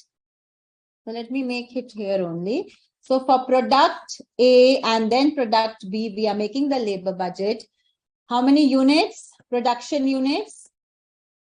2400. How many are the production units? Just calculate the production units. The units we have calculated, the production, okay. 2480 and 4300. We need the production units. 2480 and 4300, the production units budget, whatever you have calculated. So this is the, very good. So this is the production units. Now you have to calculate the labor. So labor hours per unit is given in the question. 3 per unit and 5 per unit. So 3 hours are taken to produce 1 unit of in product A. And labor takes 5 hours to produce 1 unit of product B. So how many total hours for product A and product B? Total hours, please calculate quickly. 7440 hours. The information will be in hours. So this is the total requirement, hours. 7440 hours should be taken and 21,500 hours should be taken. But has the workers taken these hours? No, students, the workers are 80% efficient. That means to produce 2480, listen very carefully, to produce 2480 units of product A, 744 hours should be used. But the workers would have used more than this or less than this. Can you tell me? Workers are 80% efficient. And the labor hours for product A should be 7440. Actual hours on product A should be more than 7440 or less than. If the worker is 80% efficiency, it should be more than or less than. This should be the hours, but the worker must have taken more hours because the worker productivity efficiency ratio is 80%. That means the worker would have taken more than 7440. So the actual hour which the worker has taken 7440 into 100 divided by 80. The workers are 80% efficient. 7440 into 100 divided by 80. The workers must have taken 9300 hours. Here, so 7440 into yes. So the workers should take 7440 hours to produce 2480 units of product A, but the workers are only 80% efficient. So the workers should have taken more hours to produce 2480. How to calculate those more hours? 7440 into 100 by 80. All right. Similarly, 21500 into 100 by 80. How many actual hours the worker must have completed taken to produce 26875 hours the worker must have taken to produce 4300 units of product B. I hope you must have understood this. Clear? So these are the actual hours which the worker has taken. There is some more information. So till here we have done. In addition, the non-productive downtime. Non-productive downtime means the workers have taken even more hours because there is some non-productive time consumed also. Is budgeted at. So it's estimated that over and above 20% of this time is also wasted as non-productive. So the hours will increase. 20% of the productive hours worked. All right. So these are the productive hours. So just add 20% to this. Plus 20% for the non-productive time also. So the actual hours worked by the worker. These are the productive hours on which they have made the production. Clear? 90 plus, so 11160 and 26875 plus 20%, 32250. So the workers have to produce 2480 and 4300. The actual hours consumed were 11160 hours for product A and 32250 hours for product B. Clear? All right. So these are the actual hours taken. All right. So I'm explaining again. 7440 and 21500 hours should have been taken. But since the workers were 80% efficient, they took more hours to produce the units. 9300 and 26875 the workers have taken. Plus there were also some extra hours which were lost due to some downtime or some idle time or some machine break or whatever is the reason. 20% more hours were taken to complete the whole process. So we have added 20% to the productive hours. So 11160 and 32250 total hours were taken. So how many total hours the workers must have worked? Or we have to take for the labor hours. So I'm writing it over here. The total hours are 43410 hours. 43410 hours. We can calculate 7440 minus 9300. What do you want to calculate? 43,410 total hours have been used. See, the normal hours 43,410. So this is the wages budget in hours. Now we have to calculate for amount also. Labor cost. Now let us calculate the labor cost. How we have to calculate? So 43410 hours were actually worked. Total hours worked on these two products into 25 per hour. The normal rate into 25 per hour. 10,85,250. Whatever hours are worked, you have to pay them at the normal wage rate. Every hour you have to pay at the normal wage rate. So 43,410 hours first will be paid at the normal wage rate of 25 per hour. It's given in the question. I have not assumed it. Plus overtime. So this is the normal wages. Now overtime. So overtime has to be paid at half of the 50%. That means 12.5 per hour. How many hours? 43410 minus the normal hours we have calculated. So the normal hours were 28,800. We have calculated here.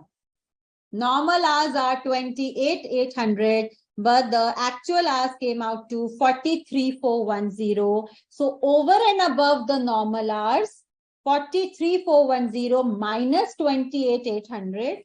Let us see what the difference comes to be. It's 14610. So 14610 into 12.5. This is overtime. 12625. This is overtime.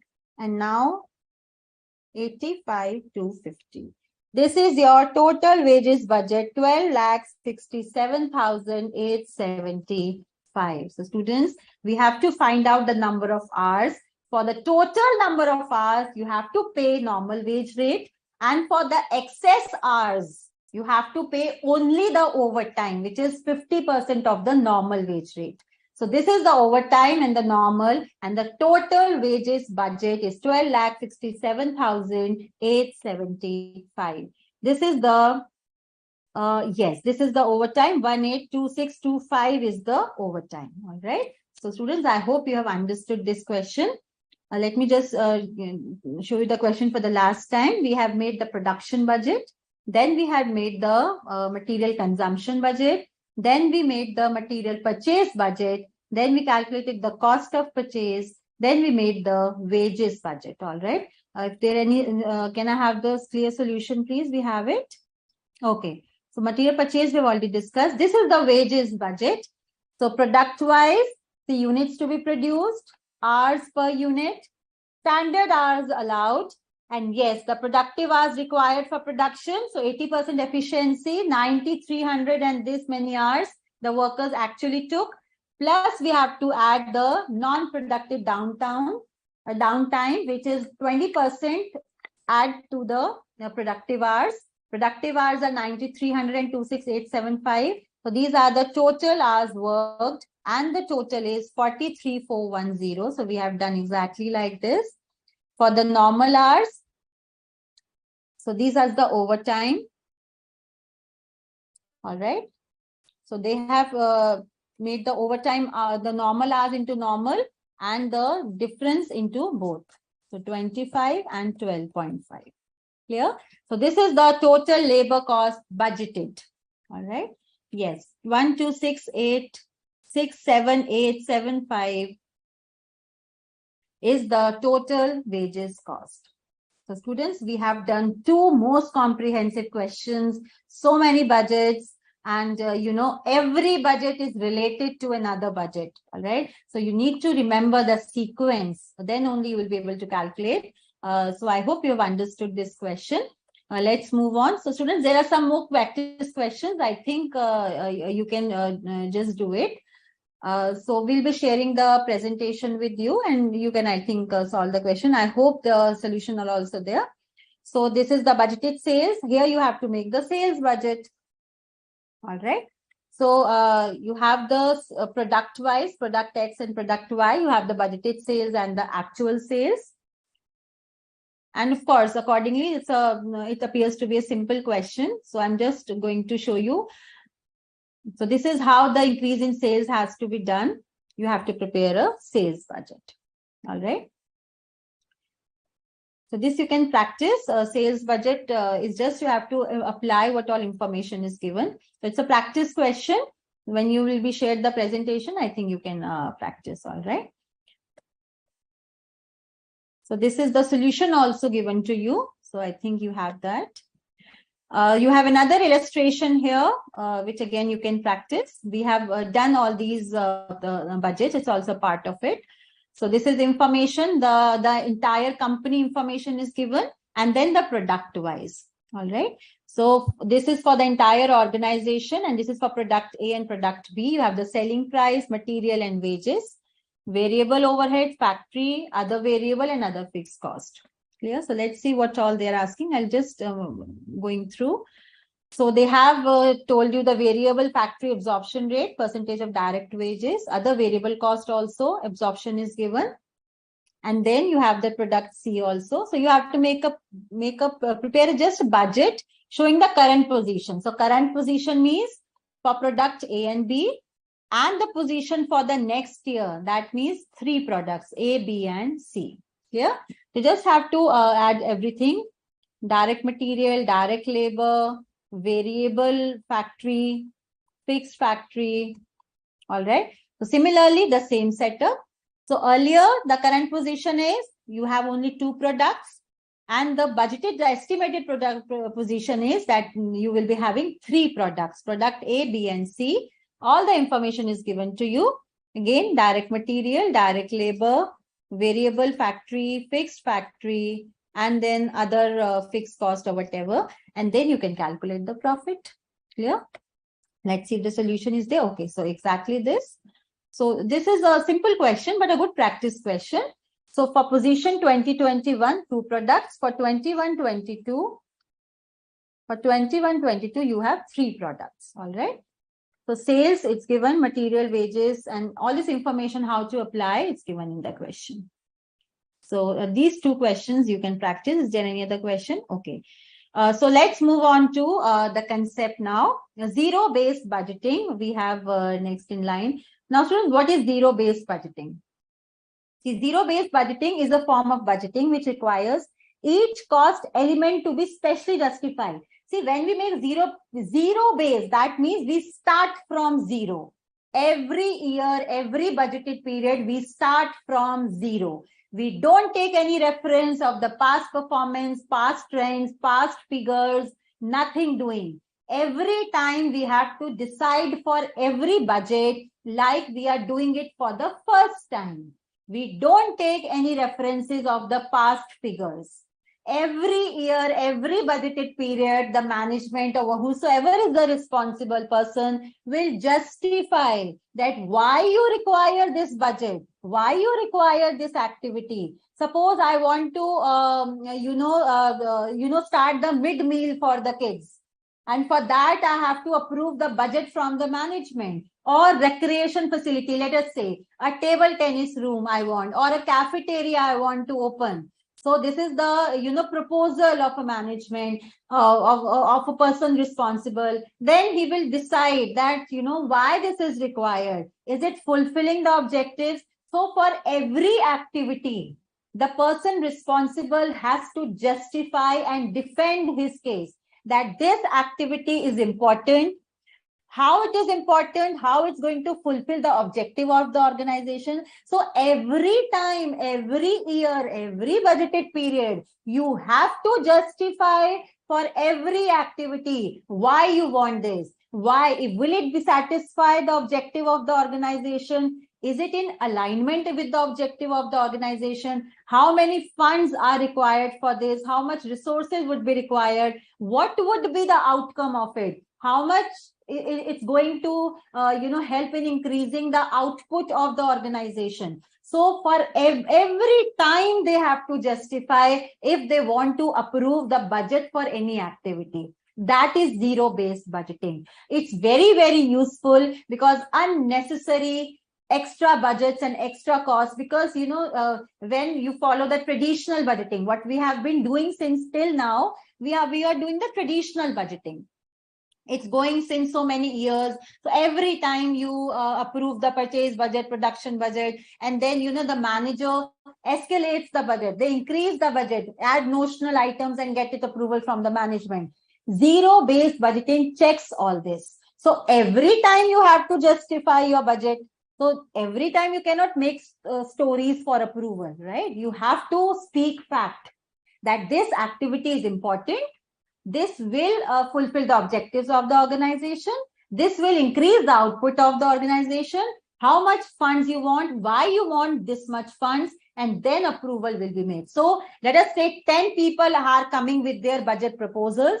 Now, those 10 people, they have their activities with them. They have their presentation with them. They will give their presentation that, okay, this is the why my activity should be chosen, why the budget for my activity should be approved. And then the management will rank all these activities. Out of those 10 people who have got the budget, which budget is most important? looking to the objectives of the organization. So let us say budget 8. The budget 8 is the top priority, then budget 3 or budget 7. So accordingly, the activities will be ranked and then the funds will be allocated. The funds are limited.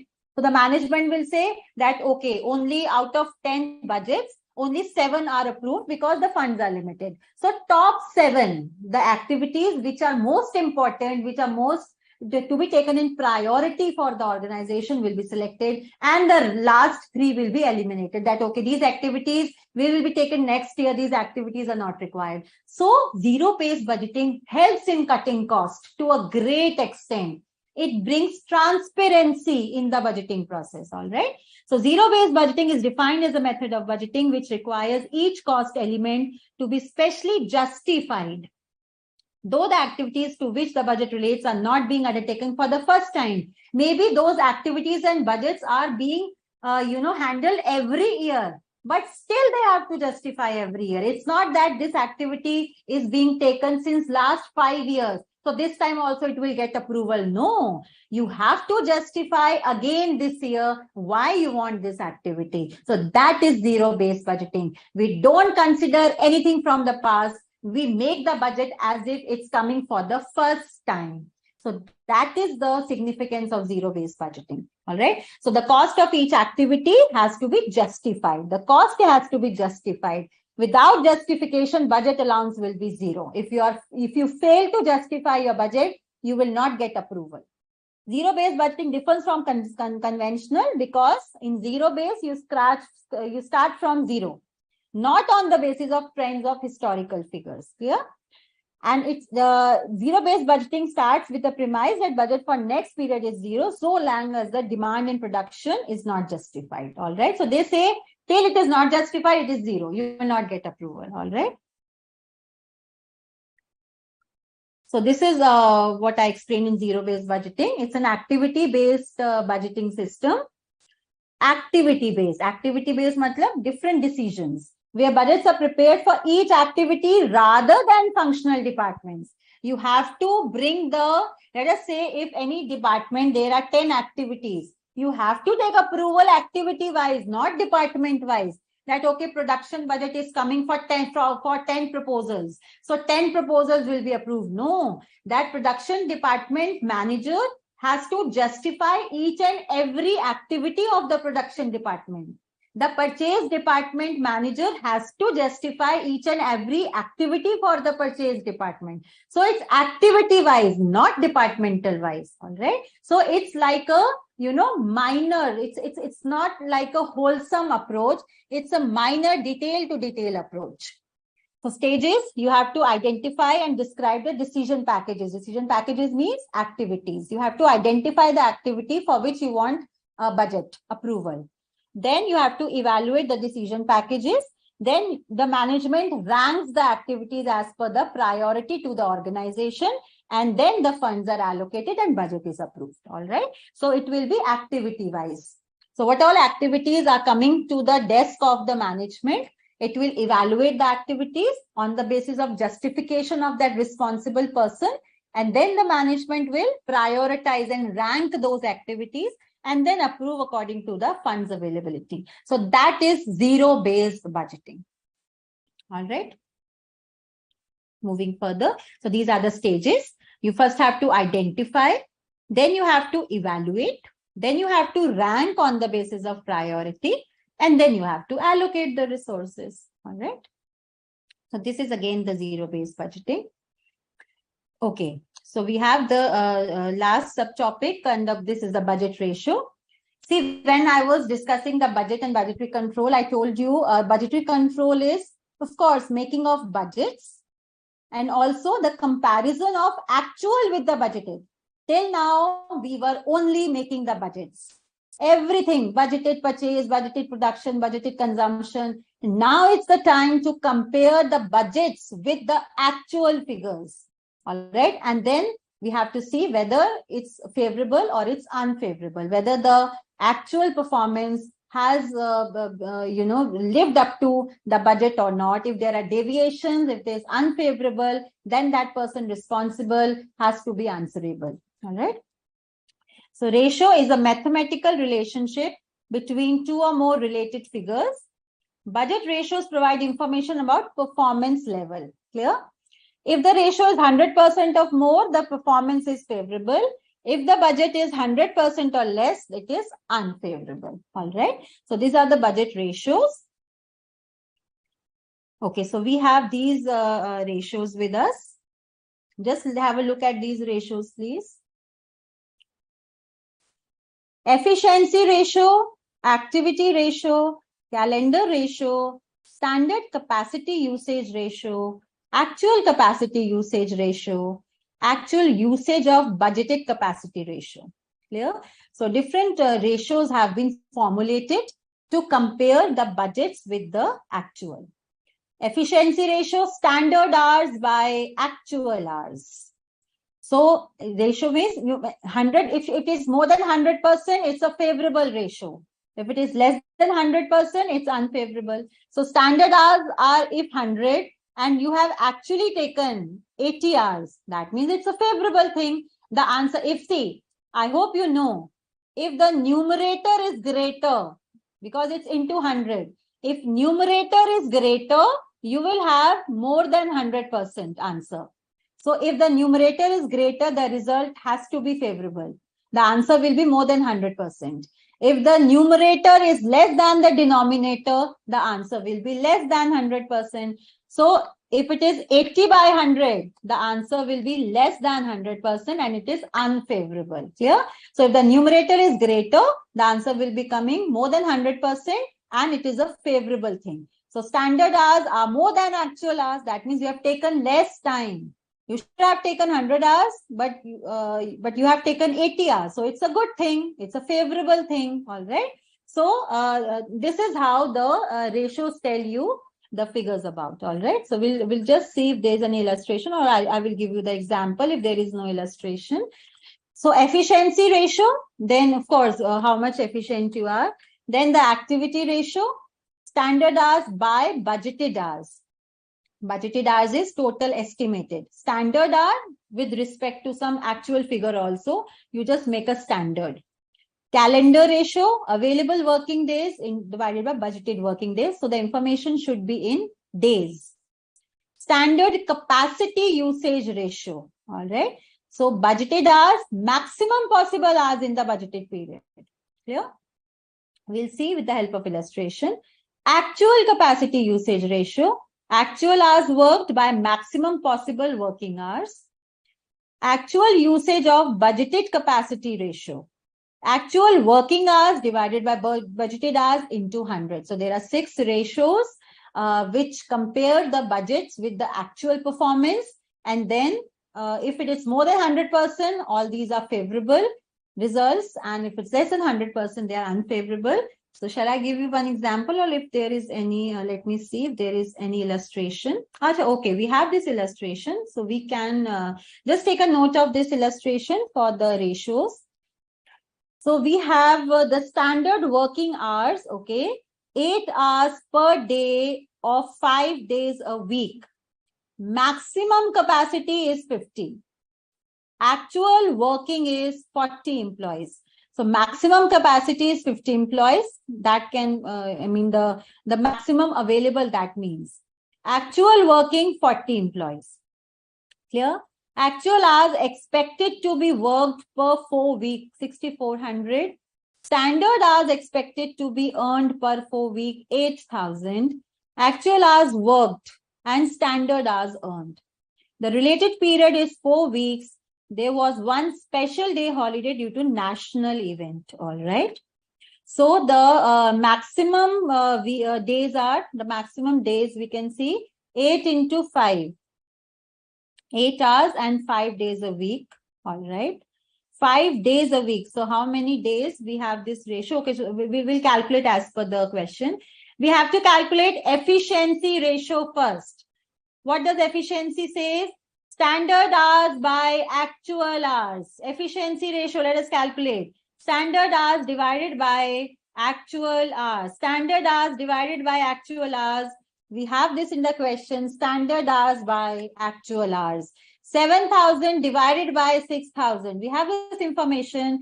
standard hours and actual hours. So 7,000 divided by 6,000 efficiency ratio. We can write over here 7,000 divided by 6,000 hours into 100. The numerator is greater. The answer should be more than 100%. So 7,000 divided by 6,000 percentage 116.66666% or 67% you can say. So efficiency ratio we have calculated. Moving on to activity ratio, standard hours by budgeted hours. Standard hours we know 7,000. All right. Standard hours we know 7,000. Budgeted hours. Okay, let's see budgeted hours in the question. Budgeted hours, let us calculate. Budgeted hours, 8 hours per day into 5 days a week. These are the maximum possible. And 4 weeks into 4. Budgeted hours are 6,400. Budgeted hours should be 6,400. Budgeted hours 6,400. How? 8 hours a day into 5 days a week into 4 weeks. Here, 8 hours, 5 days a week into 4 weeks into 40 employees. 50 is the maximum available. So they have made the budgeted hours as per 40 employees. Must have made the budgeted as per 40 employees. All right. Maximum is 50. Maximum available is different and budgeted is different. All right. So it comes to 6,400 hours. So budgeted should be 6,400 hours. This way also you can interpret it. Actual hours expected to be worked. Clear? So it is 6,400. 6,400 into 100. So again the numerator is greater. Yes, again the numerator is greater. So it will come to 109.375%. 109.375%. Clear? Calendar ratio, available working days and budgeted working days. Available and budgeted. Available means maximum. So available working days are 5 days per week. 5 days into 5 days per week into 4 weeks. So available will be 20 days. Calendar ratio you have to calculate as per days. Available days are 20 and what is the calendar ratio says? Budgeted days. So budgeted days 20 minus 1 special day. When you make a budget, you will consider whatever of the national off you are giving minus 1 day. So the budgeted is 19 days. Clear? So 20 by 19. Calendar ratio 20 days were available in total, but 19 days were budgeted. So maximum available 20, but budgeted are 19 days, of course, into 100. Again, the numerator is greater. So you will have the, yes, so you will have the answer.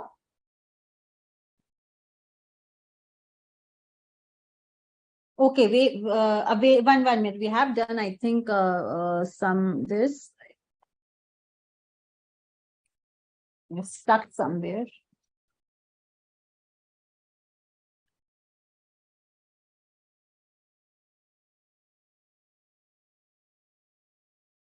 I think there is problem with the sector.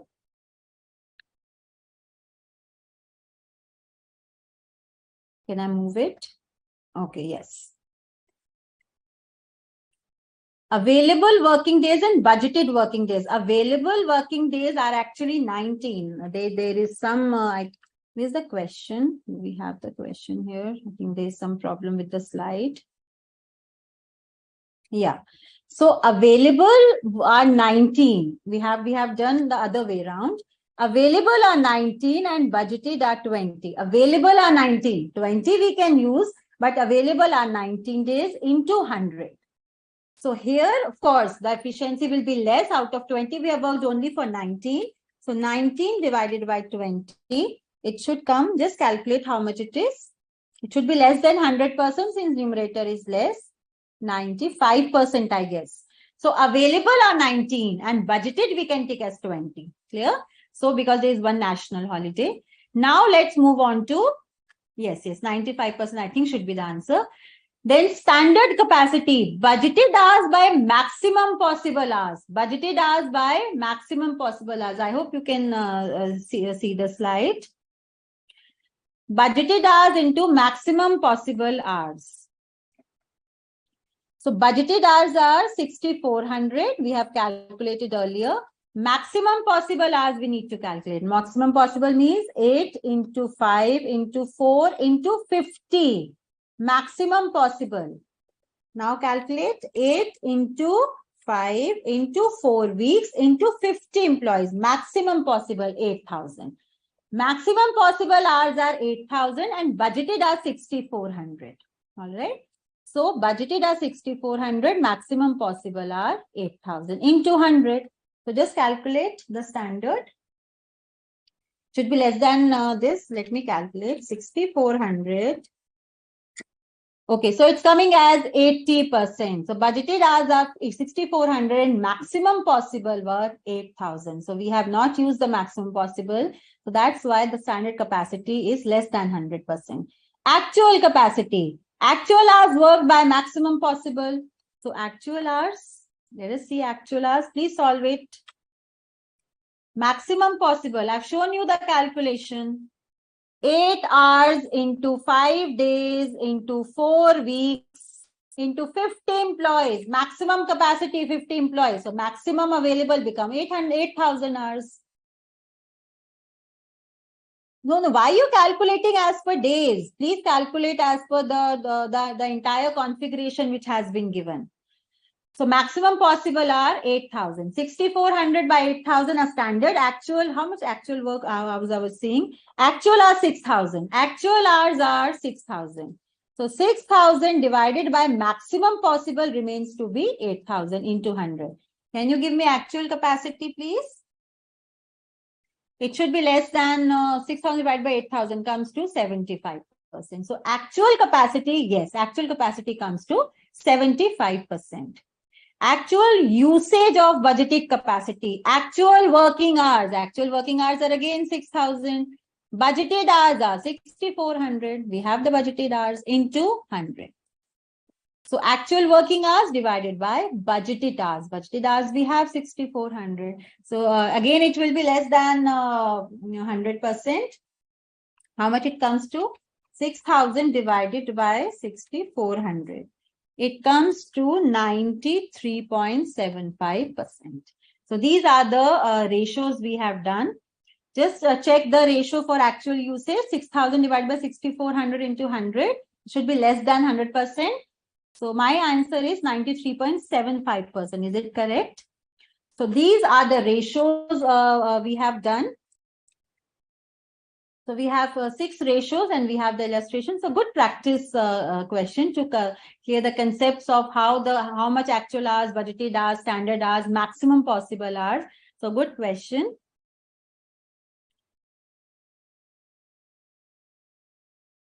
Maximum possible. In maximum possible, we cannot take holiday. Whenever it's maximum possible, we cannot take holiday. Maximum possible is no holidays allowed. All right. So don't skip the concept. Maximum possible. See, if there is a requirement, you have to, when you will start working, if you're not working, if you start working, whether it's a national holiday or any holiday, you have to work. All right. So maximum possible, you have to take total. No, you don't have to take the holiday for that. So that is 8,000 hours. So students, this is all for the budget and budgetary control. And we have tried to incorporate as many budgets as possible.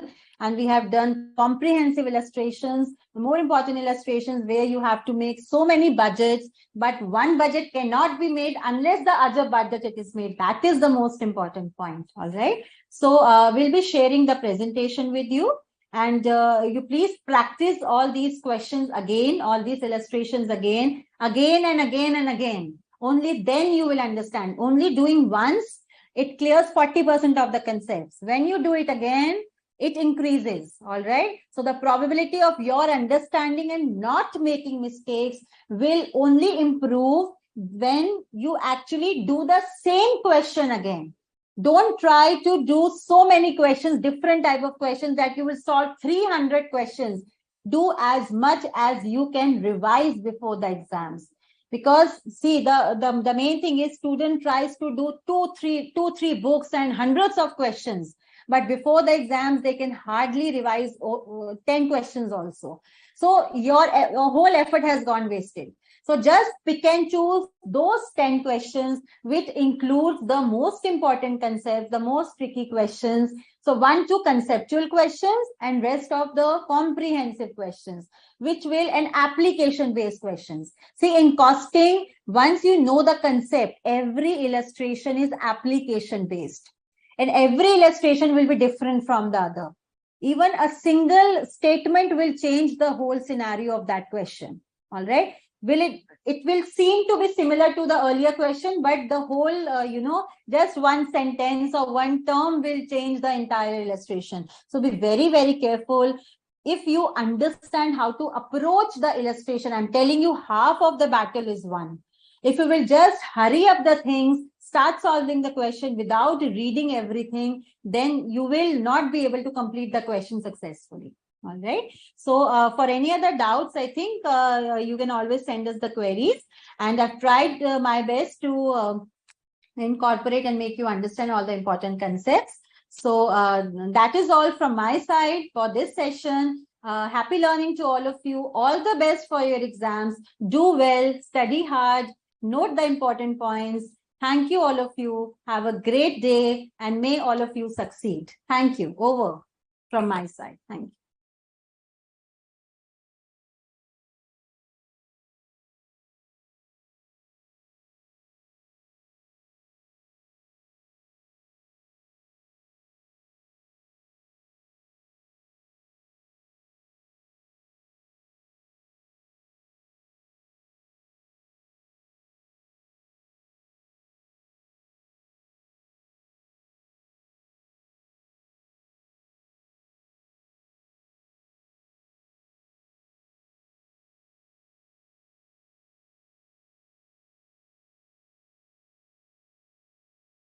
Shall we close?